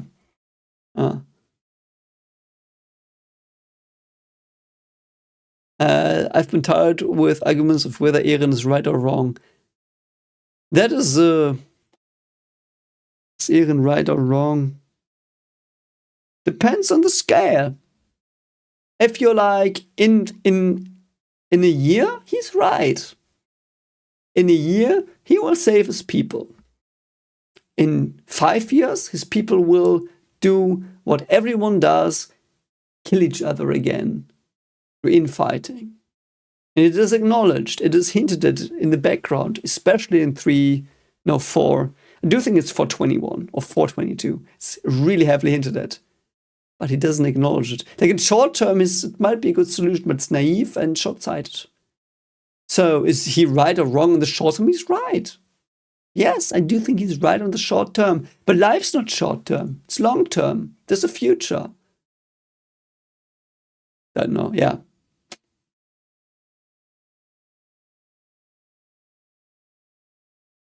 Oh yeah, Vincent, 86. I have heard of that anime. People have recommended it. I might watch it down the line, so. Brandon Sanderson, Angel Flaws. Yeah, I have not read Brandon Sanderson. I do have Mistborn. I have all the Mistborn books in my shelf. I wanted to read them after Wheel of Time, but I'm still stuck on book 4, as you might know if you've full my reading through of Wheel of Time on the channel, but I will get there. The problem I have currently is that I am also writing a fantasy novel and I don't want to be influenced too much by other people. And I've heard Brandon Sanderson's brilliant. I've actually watched some lectures of his on writing and I really appreciated them and learned some stuff. Like the first chapter of my novel or my book is, I changed it because of him. Because he was like, yeah, the first chapter should be like, you're thrown into a situation and you're like, what the fuck is going on? This is horrible. I want to know more. So I wrote a chapter that I never intended, and it actually created the big bad of the story, which is like, so thanks, Brandon Sanderson. So I do think from his lectures, he seems to be incredibly capable and gifted. But I reserve reading his stuff until I'm finished with Wheel of Time, with my book, and yeah, then I will read it.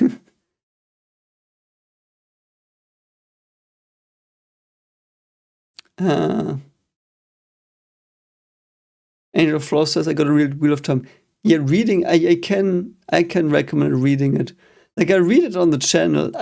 I'm currently stopping because I've got so much to do. But a year ago or so, every day I read a chapter on the channel. Like you could just see me reading it and commenting on it. It's brilliant. Like I'm on book 4, chapter 49, and I will continue it, but not in the near future. But because of personal reasons, because the person I read it with will probably not be around for anyway. But you know, it's like something I love doing, but I will probably do it one day again. But it's a good book.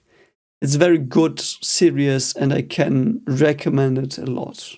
Like it's so read it. But the shows, like if you see my reactions to Wheel of Time season 2, you will see me rage so fucking hard. So. Salute of the Jägeres. I'm not sure if you noticed how they massacred the skull flag symbol by adding guns to the Wings of Freedom. Didn't see that, but it fits in that, like the theme. Like it doesn't fit the Scouts, but it's the corruption of the Scouts. From the start of season 4, the Scouts get corrupted by Floch, by others, and they become something new. So yeah. Yeah, Mistborn and Stormlight, I've heard so much good stuff. I'll probably read them one day, but yeah.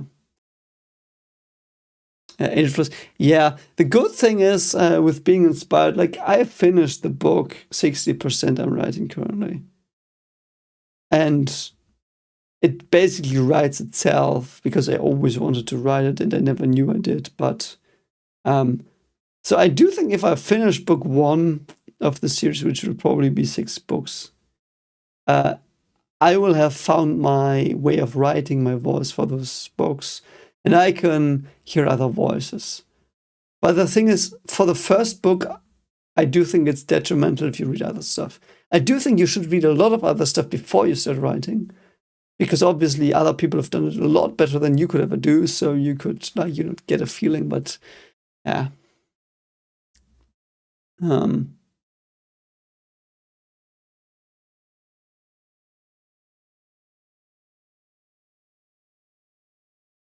Brandon Sanderson being animated instead of live action. Levi versus Kenny. You know, it's funny, I thought about it as well. About my book being adapted. You know, when I write it, I have scenes in my head of like live action, but I would love it to be an anime as well. Like it is written a bit as an anime. And I don't mean that in any way negatively.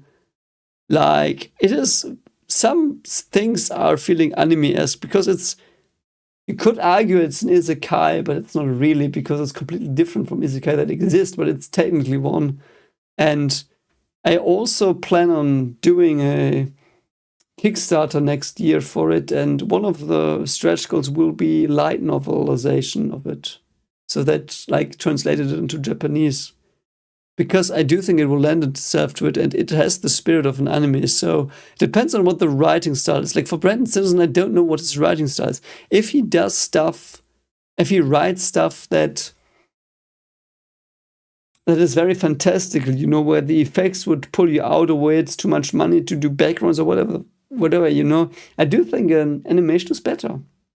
Or if the characters look weird, or like weird in that they're different. And like animation is so much more free. I do think the best example is One Punch Man. I could never do a One Punch Man live action, I think. Same for Dragon Ball, unfortunately, which we saw so terribly in 2009, I think. But yeah. Do you have any tips for this person who has a big story in mind, but the story doesn't let him push forward in life with other career prospects, and that story always links in the mind? My thing was, I can tell you how it was with mine. So I started thinking up my idea when I was 14. And I just had some scenes, and I just had some ideas, and they flowed into my mind all the time. And when I went to sleep, I thought about them, but they were never that pressing. And then I started writing stuff. And the first time I realized when I wrote my first book was that I couldn't write what I was thinking. So it wasn't good enough. So I honed I tried to hone my craft. Let's not get ahead of myself. I tried to hone my craft as best as I could to be able to live up to my ideas. Oops. And now I do think I am at that point after 12 years, or like, how long is it? Almost 18 years of writing stuff. I'm finally where I'm confident that I can write that story. And I did start writing down dialogues. Because that made me, and again, writing tips are never universal. My writing tips might not apply to you, please keep that in mind, but I found it very useful to write dialogues first because of key scenes, because I could finally bring those key scenes that have been in my head for 18 years onto the page, but I also got an understanding of the characters, of how they would talk and argue and who they were, and what their ideas would be and why they would clash. So I wrote dialogues first. And I put them in a doc and I collected dialogues first, like from even different books. Like I've written dialogue from book 3 and 5 and 6, because I planned everything through, but those were scenes I just wrote to understand the characters, but they were in my head. So, and I write. I would be lying if I said I wrote an hour a day. I write currently 4 hours a day, which is why my content is on Patreon a bit. Like I release an episode a day, which I could release 2, but I just need to write that story. So I write 4 to 3 hours a day. I wrote 320 pages in 1.5 months. So, that's what you get. But I would never advise anyone to really do that if they don't feel comfortable. So if you have a career, take 1 hour of your day or half an hour. Write something down and have fun. Have fun. I did write stuff in horror stories, like I did all these shorts. I did all these shorts and I had scenes where I was like, I don't give a fuck. Just let them, get them on the page. I don't care. They're just what do you say? Some the thing you put between bricks when you build a wall, like this, the stuff. That's what they are. They're not the bricks. They're just the stuff in between. They just have to be there, but I don't care about them. And those are the hardest scenes to write. So try to minimize those. And I hope that works a bit. And yeah, if a story lingers in your mind, write stuff down. I wrote down the first stuff about this story. I'm currently writing 10 years ago. I just wrote down some stuff in a document. I saved it somewhere. I looked at it when I started writing now, but I changed a lot, but it was out. Because the moment you put stuff on the page, it becomes more real than it's in your head, and that's good. And you can start going at it, criticize it, reflect on it, improve it. I hope that is a bit helpful. And again, this is just writing advice from my perspective, and sometimes it just doesn't work. Perhaps it will help you. I do hope it will help you. And if you write something, post it on the Discord. So, the backslash, sorry, says, you have been watching you since the first episode of Trying. Thank you for the experience. Yeah, I hope you have a good night rest if you go to bed now. Thanks for being here. Yeah, the subtlety in Attack on Titan is so big. You can have so many foreshadowings and themes in the background. And I do think that's good in a story. And I aspire to write something like that as well, because it's satisfying, you know, if you like see a scene and like 20 episodes later you understand like, oh, what the fuck was going on there? I saw it wrong. But it's better. So like we've been talking about Brandon Sanderson, and something he said which I really think was cool is like, as an author you make promises, and there are two possible options, paraphrasing. Option one, you deliver the promise. Option two, you don't deliver the promise, but you give them something better. And I do think the second one is even more like hard to do. And I, you know, so. So Evan's final speech is like Sanderson. That's interesting. I mean, Evan's final speech is brilliant. You know what? Do you want me to read it in German, Evan's final speech? If you want me to read it in German right now, I will do that. I mean, I have some beer in my circuitry, so just tell me. Or if you want something else. Did I watch Code Geass? No, I have not. My friend that did recommend to me Densetsu no Yusha no Densetsu back in the day when it came out, and Death Note. I didn't watch any of those, but he was very knowledgeable. He also recommended JoJo and Code Geass, and I didn't watch any of those, so I might do in the future.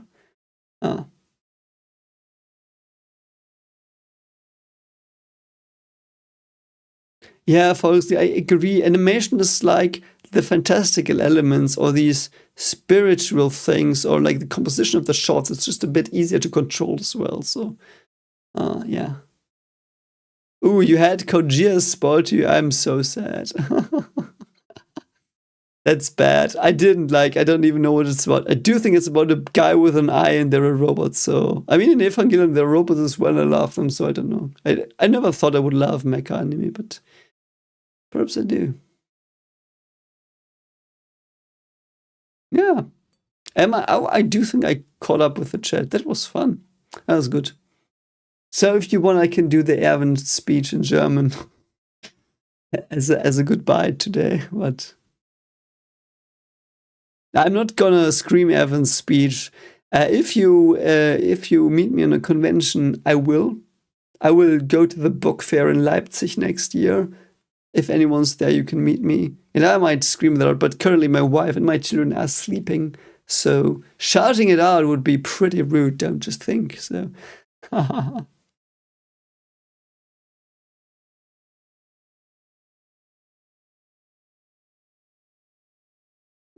let me actually see if I find Erwin's speech in German. You know, if there is ever a live action, I would volunteer to play Hannes or Erwin. But I wouldn't be able to pull off Erwin probably. But Hannes, I think I would pull off.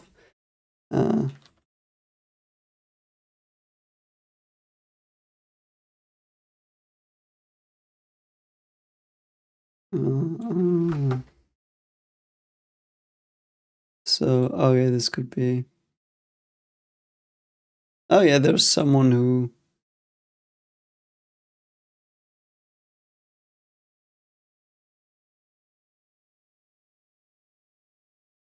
Why is this not showing everything? That's fucking stupid.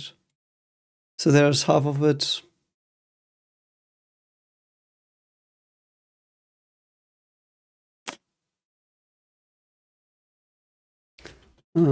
Transcript.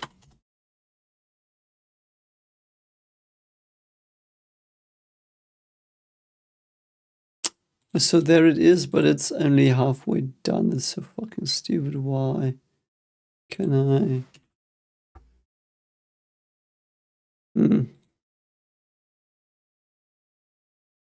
If anyone has a link to it, tell me, because I don't find it right now in German.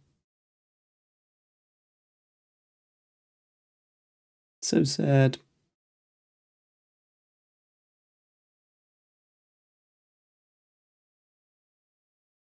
I haven't been the Titan is the biggest spoiler. Nope, mate, nope.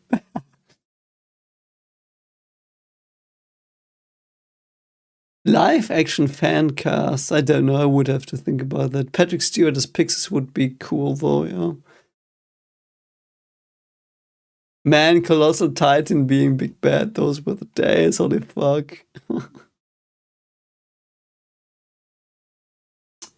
uh, uh. You know what? I will just pull up the transcript for episode. What is it? 317? No, it's 316, right?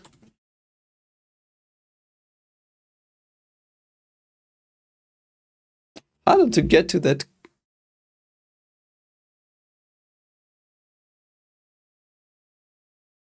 Normally you have those transcripts online, don't you? It's so fucking weird. Why don't I have it? Oops.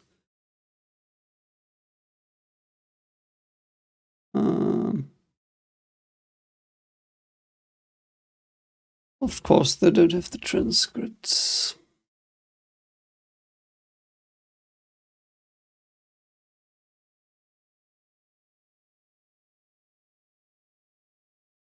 Thanks, Angel. I appreciate you thinking me being cool and not a nerd idiot.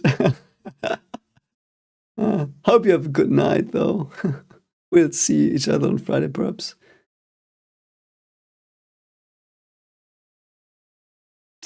Eren turning into Titan. Yeah, I do think Folgestück, that's Siegelstück, that's a turning point. That's true. That is true. Yeah, if someone can post the German Erwin speech, it would be so nice because I currently can't find it, but I want to do it, kind of. It's gonna be stupid because my voice is shit, but I guess not raspy enough, I feel. Reactions.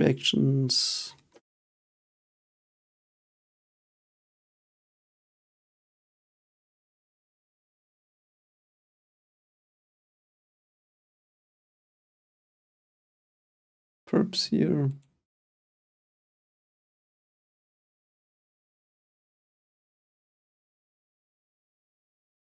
Okay, so this format is shit.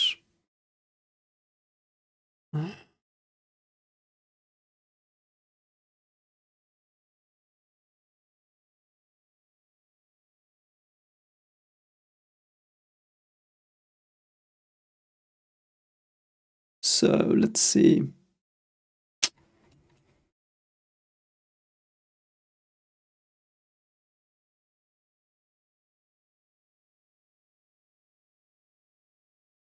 Perhaps it's in quotes on the wiki. Let me see. Sometimes they do have quotes.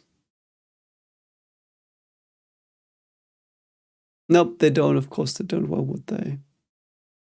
It sucks.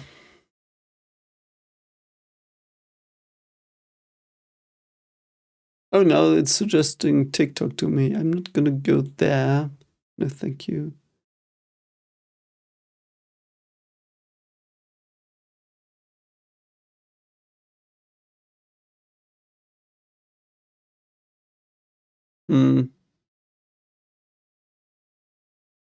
I could put it into a translator.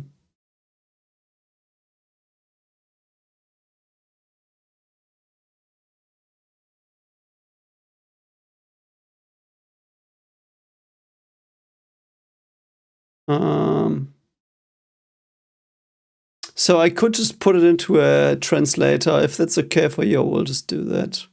So it might not be what the German dub would have told me, but I will just read it from a translator. So you might get an idea what it would sound in German.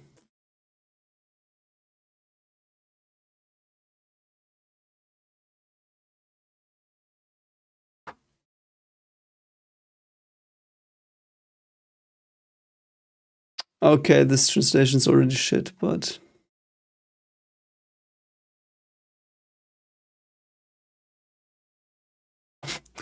God, I'm gonna sound like fucking Hitler in a moment. I'm so sorry in advance. Oh God.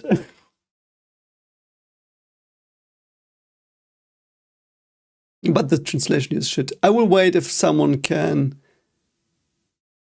give me the real speech. And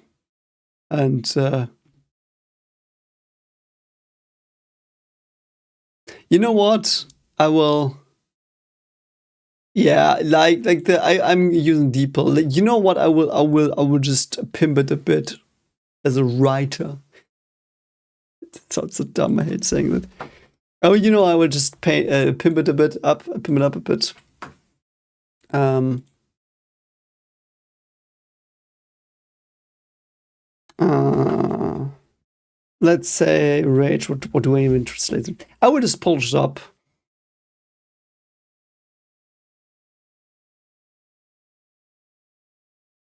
Yeah, this is shit translation. Man, German translation is a fucking shit. Oh, I can do. Oh, the funny thing is there's a Floch dialogue in here. I will just do him like a fucking worm, but it's okay.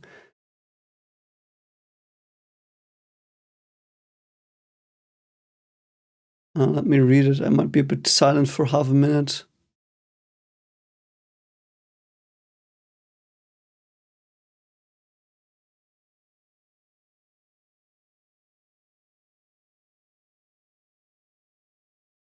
Okay, that's a fucking stupid translation. Let me actually rectify this. This is like, how the fuck can I not translate into German? I mean, I know why German is like very complex in grammar, but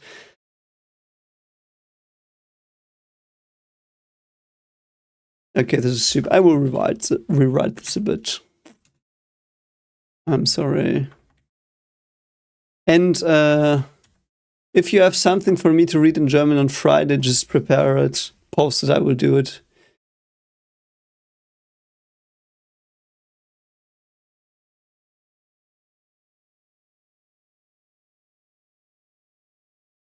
Yeah, this is fucking stupid. I will rectify this well.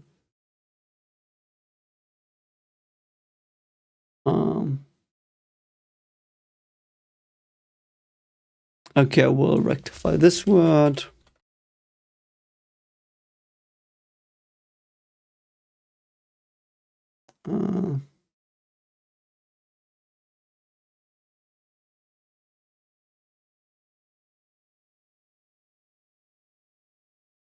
Blah, blah, blah.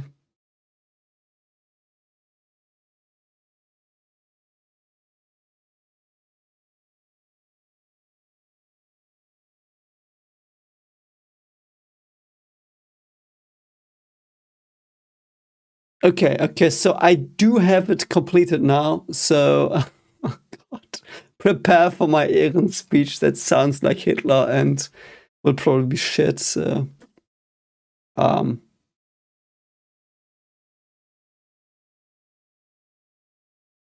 me playing Floch would be funny. I would enjoy that. I would enjoy Floch. Don't get me wrong. I love Floch as a written character. I hate him, but it's brilliant the nuance he has. So, hi Carrie, you are right up for my Evan speech. So, where is it? Where did I put it? What the fuck? Where did I put it? No, it's my book. I did correct it. Where did I put it?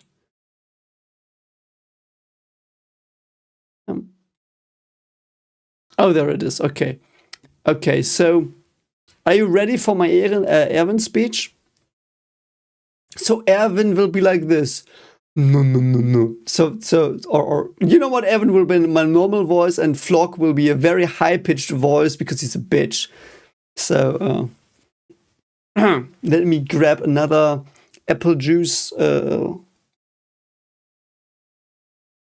Don't clip this. This is exclusive for all of you. So Erwin's speech in German.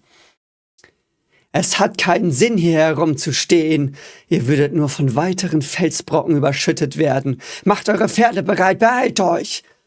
Jetzt mal ehrlich, reiten wir alle in den Tod? That was Floch. Ja, das tun wir. Und da wir sowieso sterben, meinst du, dass es besser ist, bevor wir überhaupt anfangen zu kämpfen? Ja, aber warte mal, wenn wir sowieso sterben, wen kümmert es dann, was wir tun? Wir könnten uns einfach deinen Befehlen widersetzen und es würde nichts bedeuten, oder? Ja, du hast recht. Alles, von dem du dachtest, es hätte einen Sinn, jede Hoffnung, jeder Traum, jeder Moment des Glücks, nichts davon ist von Bedeutung, während du verblutend auf dem Schlachtfeld liegst. Nichts davon ändert etwas daran, was ein rasender Felsen mit euren Körpern anstellt. Wir alle sterben heute. Aber bedeutet das, dass unsere Leben sinnlos sind? Bedeutet das, dass es keinen Sinn hatte, geboren zu werden? Würden Sie das auch von unseren ermordeten Kameraden sagen? Was ist mit deren Leben? Waren sie sinnlos?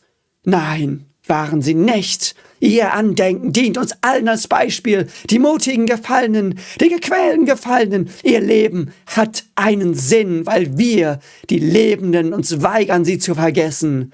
Und während wir in den sicheren Tod reiten, vertrauen wir darauf, dass unsere Nachfolger dasselbe für uns tun werden. Denn meine Soldaten knicken nicht ein und geben nicht auf, wenn sie mit der Grausamkeit dieser Welt konfrontiert werden. Meine Soldaten drängen nach vorne. Meine Soldaten schreien auf. Meine Soldaten tobt. Okay, that was probably, you couldn't hear the last part because I was very loud. So that was Evan's speech in German. I hope you got something out of it. Oh god, I probably fucked my mic and you didn't hear a thing. So anyway.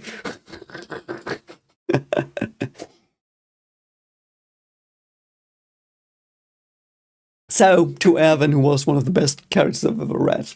Yeah. But that was basically the Evan speech in German. It did carry it away a bit.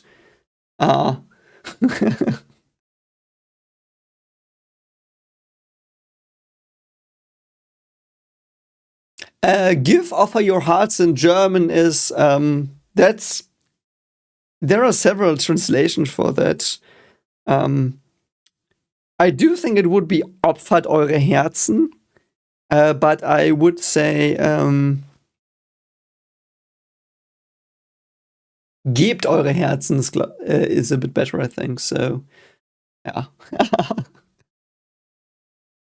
Yeah, I do think it would be gebt eure Herzen. That is probably more apt. Like offer is the same as sacrifice in German here in this context. So if I say opfert eure Herzen, it would be sacrifice your hearts, which is more apt, but you know. The speech of Sasha's father in German. You know what? Fuck it. I will see if I get it. And let me do Sasha's father.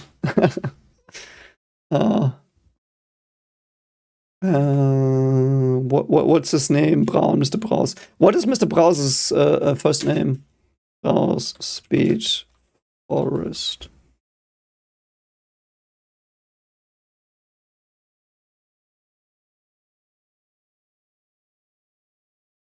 That's so stupid. I can't find the transcript. Braus, Rede. What was it? 314? What was Children of the Forest? Was that 314?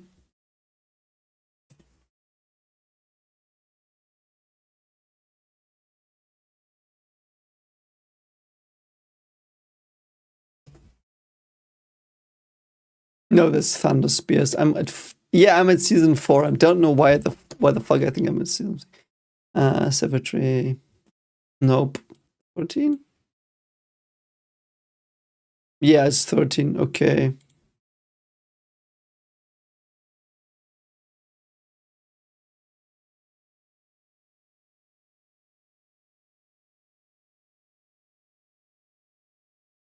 Oh, I do think I can find it here.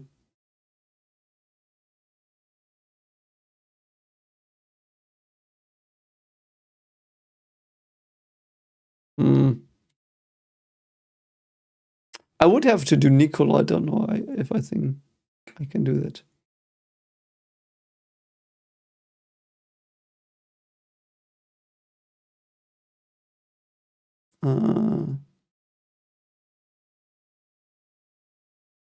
Oh, it's actually pretty short. I can do that. I can do that one. If you are not annoyed by my German stupid shit.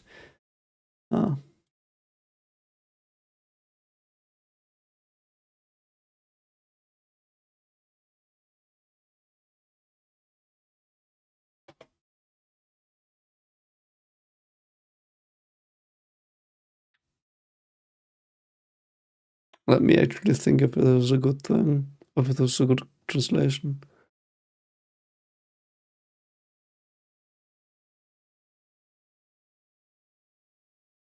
Yeah, the translation's really shit I have here, but I do think it works a bit.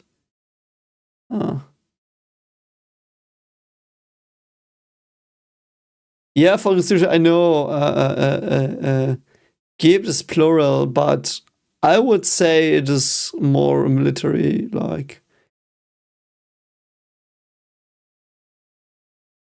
And the Angry Monster says Eren is a slave to hatred. That is debatable in that depends on what you think of hatred. So,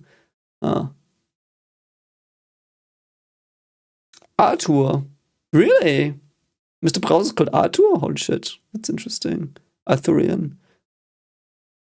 All in worry, I did understand some words of the German songs, but they were so badly pronounced that it made me dizzy, and I couldn't concentrate. So yeah. Yeah, the Attack on Titan school spin-off. I need to find that and watch it perhaps.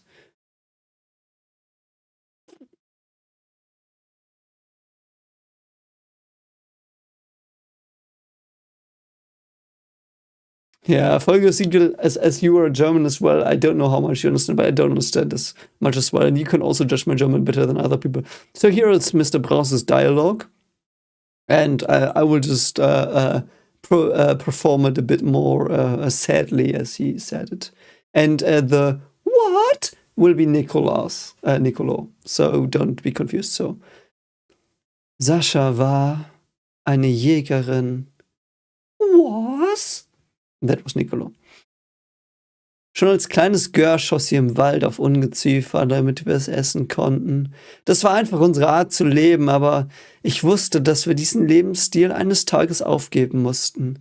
Also schickte ich Sascha weg aus dem Wald.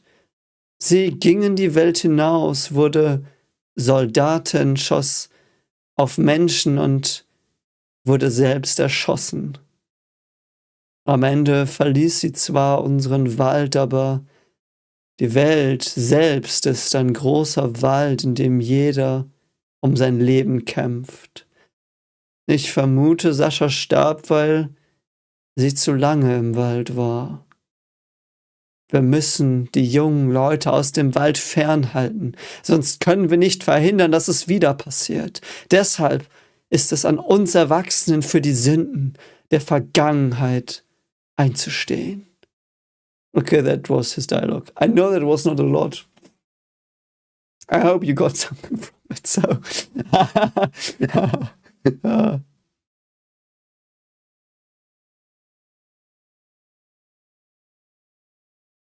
oh, by the way, you know what I could do before I call it quits, because it's 3:18, 3 p.m.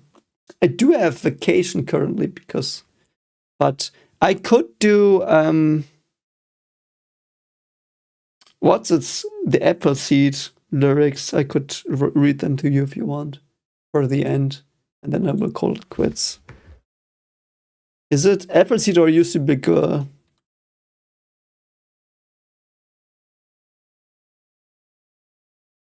No, it's not Appleseed. It's You See Big Girl, I think.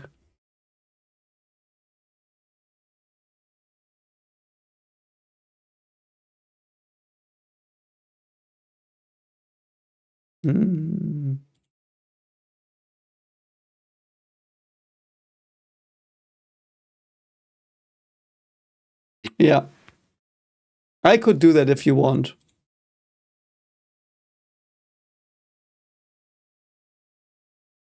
So, You See Big Girl, because Appleseed doesn't have German lyrics, but You See Big Girl is completely German and it's butchered as fuck. I'm listening to it almost every day when I walk with my daughters, because I love it, but I could do that for the end.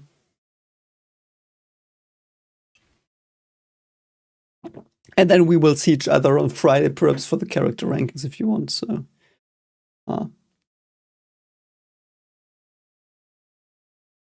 So, I will now just start the You See Big Girl lyrics. Are you ready? I will just wait a bit for chat to be ready. I know it's not many people, but we'll go. because I really like the German in principle. Like the lyrics are awesome, but I do think they're a bit too sweet, even though they're pretty hard. But German is even harder. So yeah, let's just fucking go. Don't give a fuck. Let's go for the end of the stream. Do you want me to sing it? Because I can't sing, I would probably burst your eardrums, but I could sing it. Because I know the melody so well, like well enough. So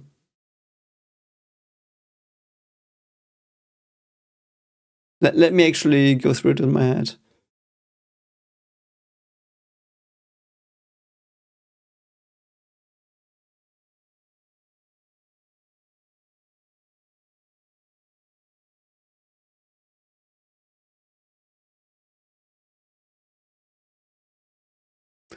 The thing is, some of the syllables don't work, but I will just do my best.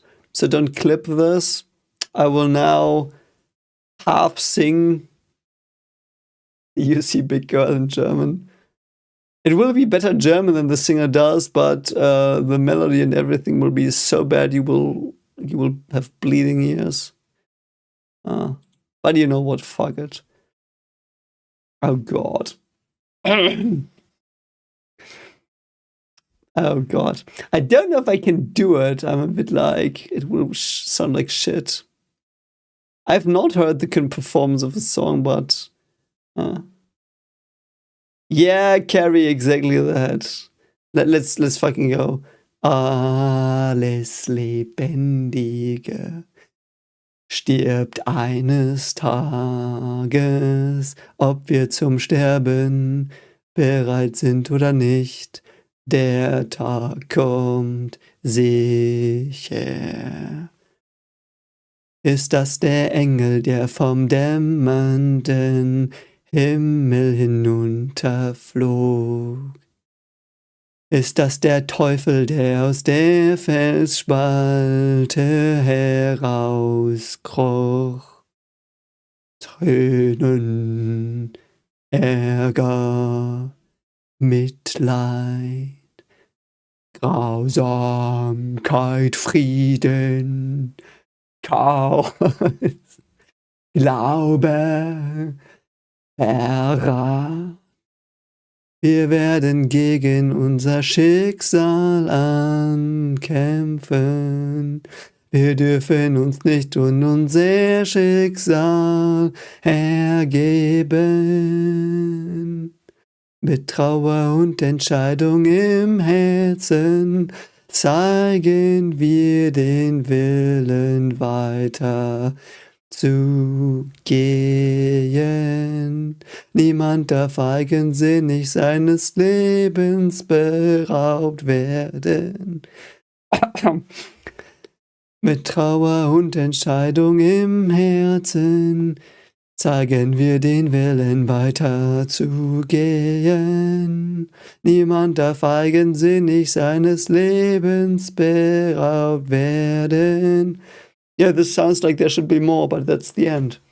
Sorry. So the lyrics in German, I will just quick translate for the end. Everything alive will die one day. Whether we are ready to die or not, the day is coming, certainly. Or for sure. Is that the angel that is coming down from the dawning sky? Is that the devil that comes crawling out of the crevice? Tears, anger, what is Mitleid? Oh god, what is Mitleid? I don't know what the fuck ever. Cruelty, peace, chaos, faith, and treason. We will fight against fate. We are not going to bow down to fate. With sadness and determination in our hearts, we will show the will to march on. No one should selfishly be robbed of their life.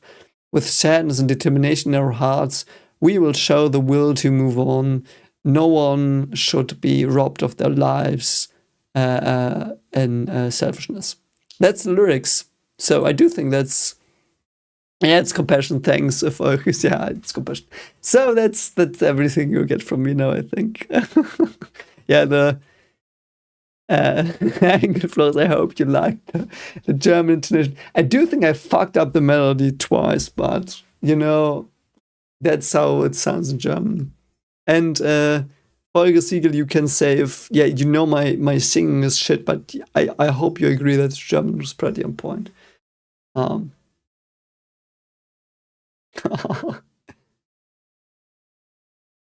Orlean Warrior, I do sing my kids to sleep every night, but I do sing Durin's song from Lord of the Rings, and they sleep to that. And yeah.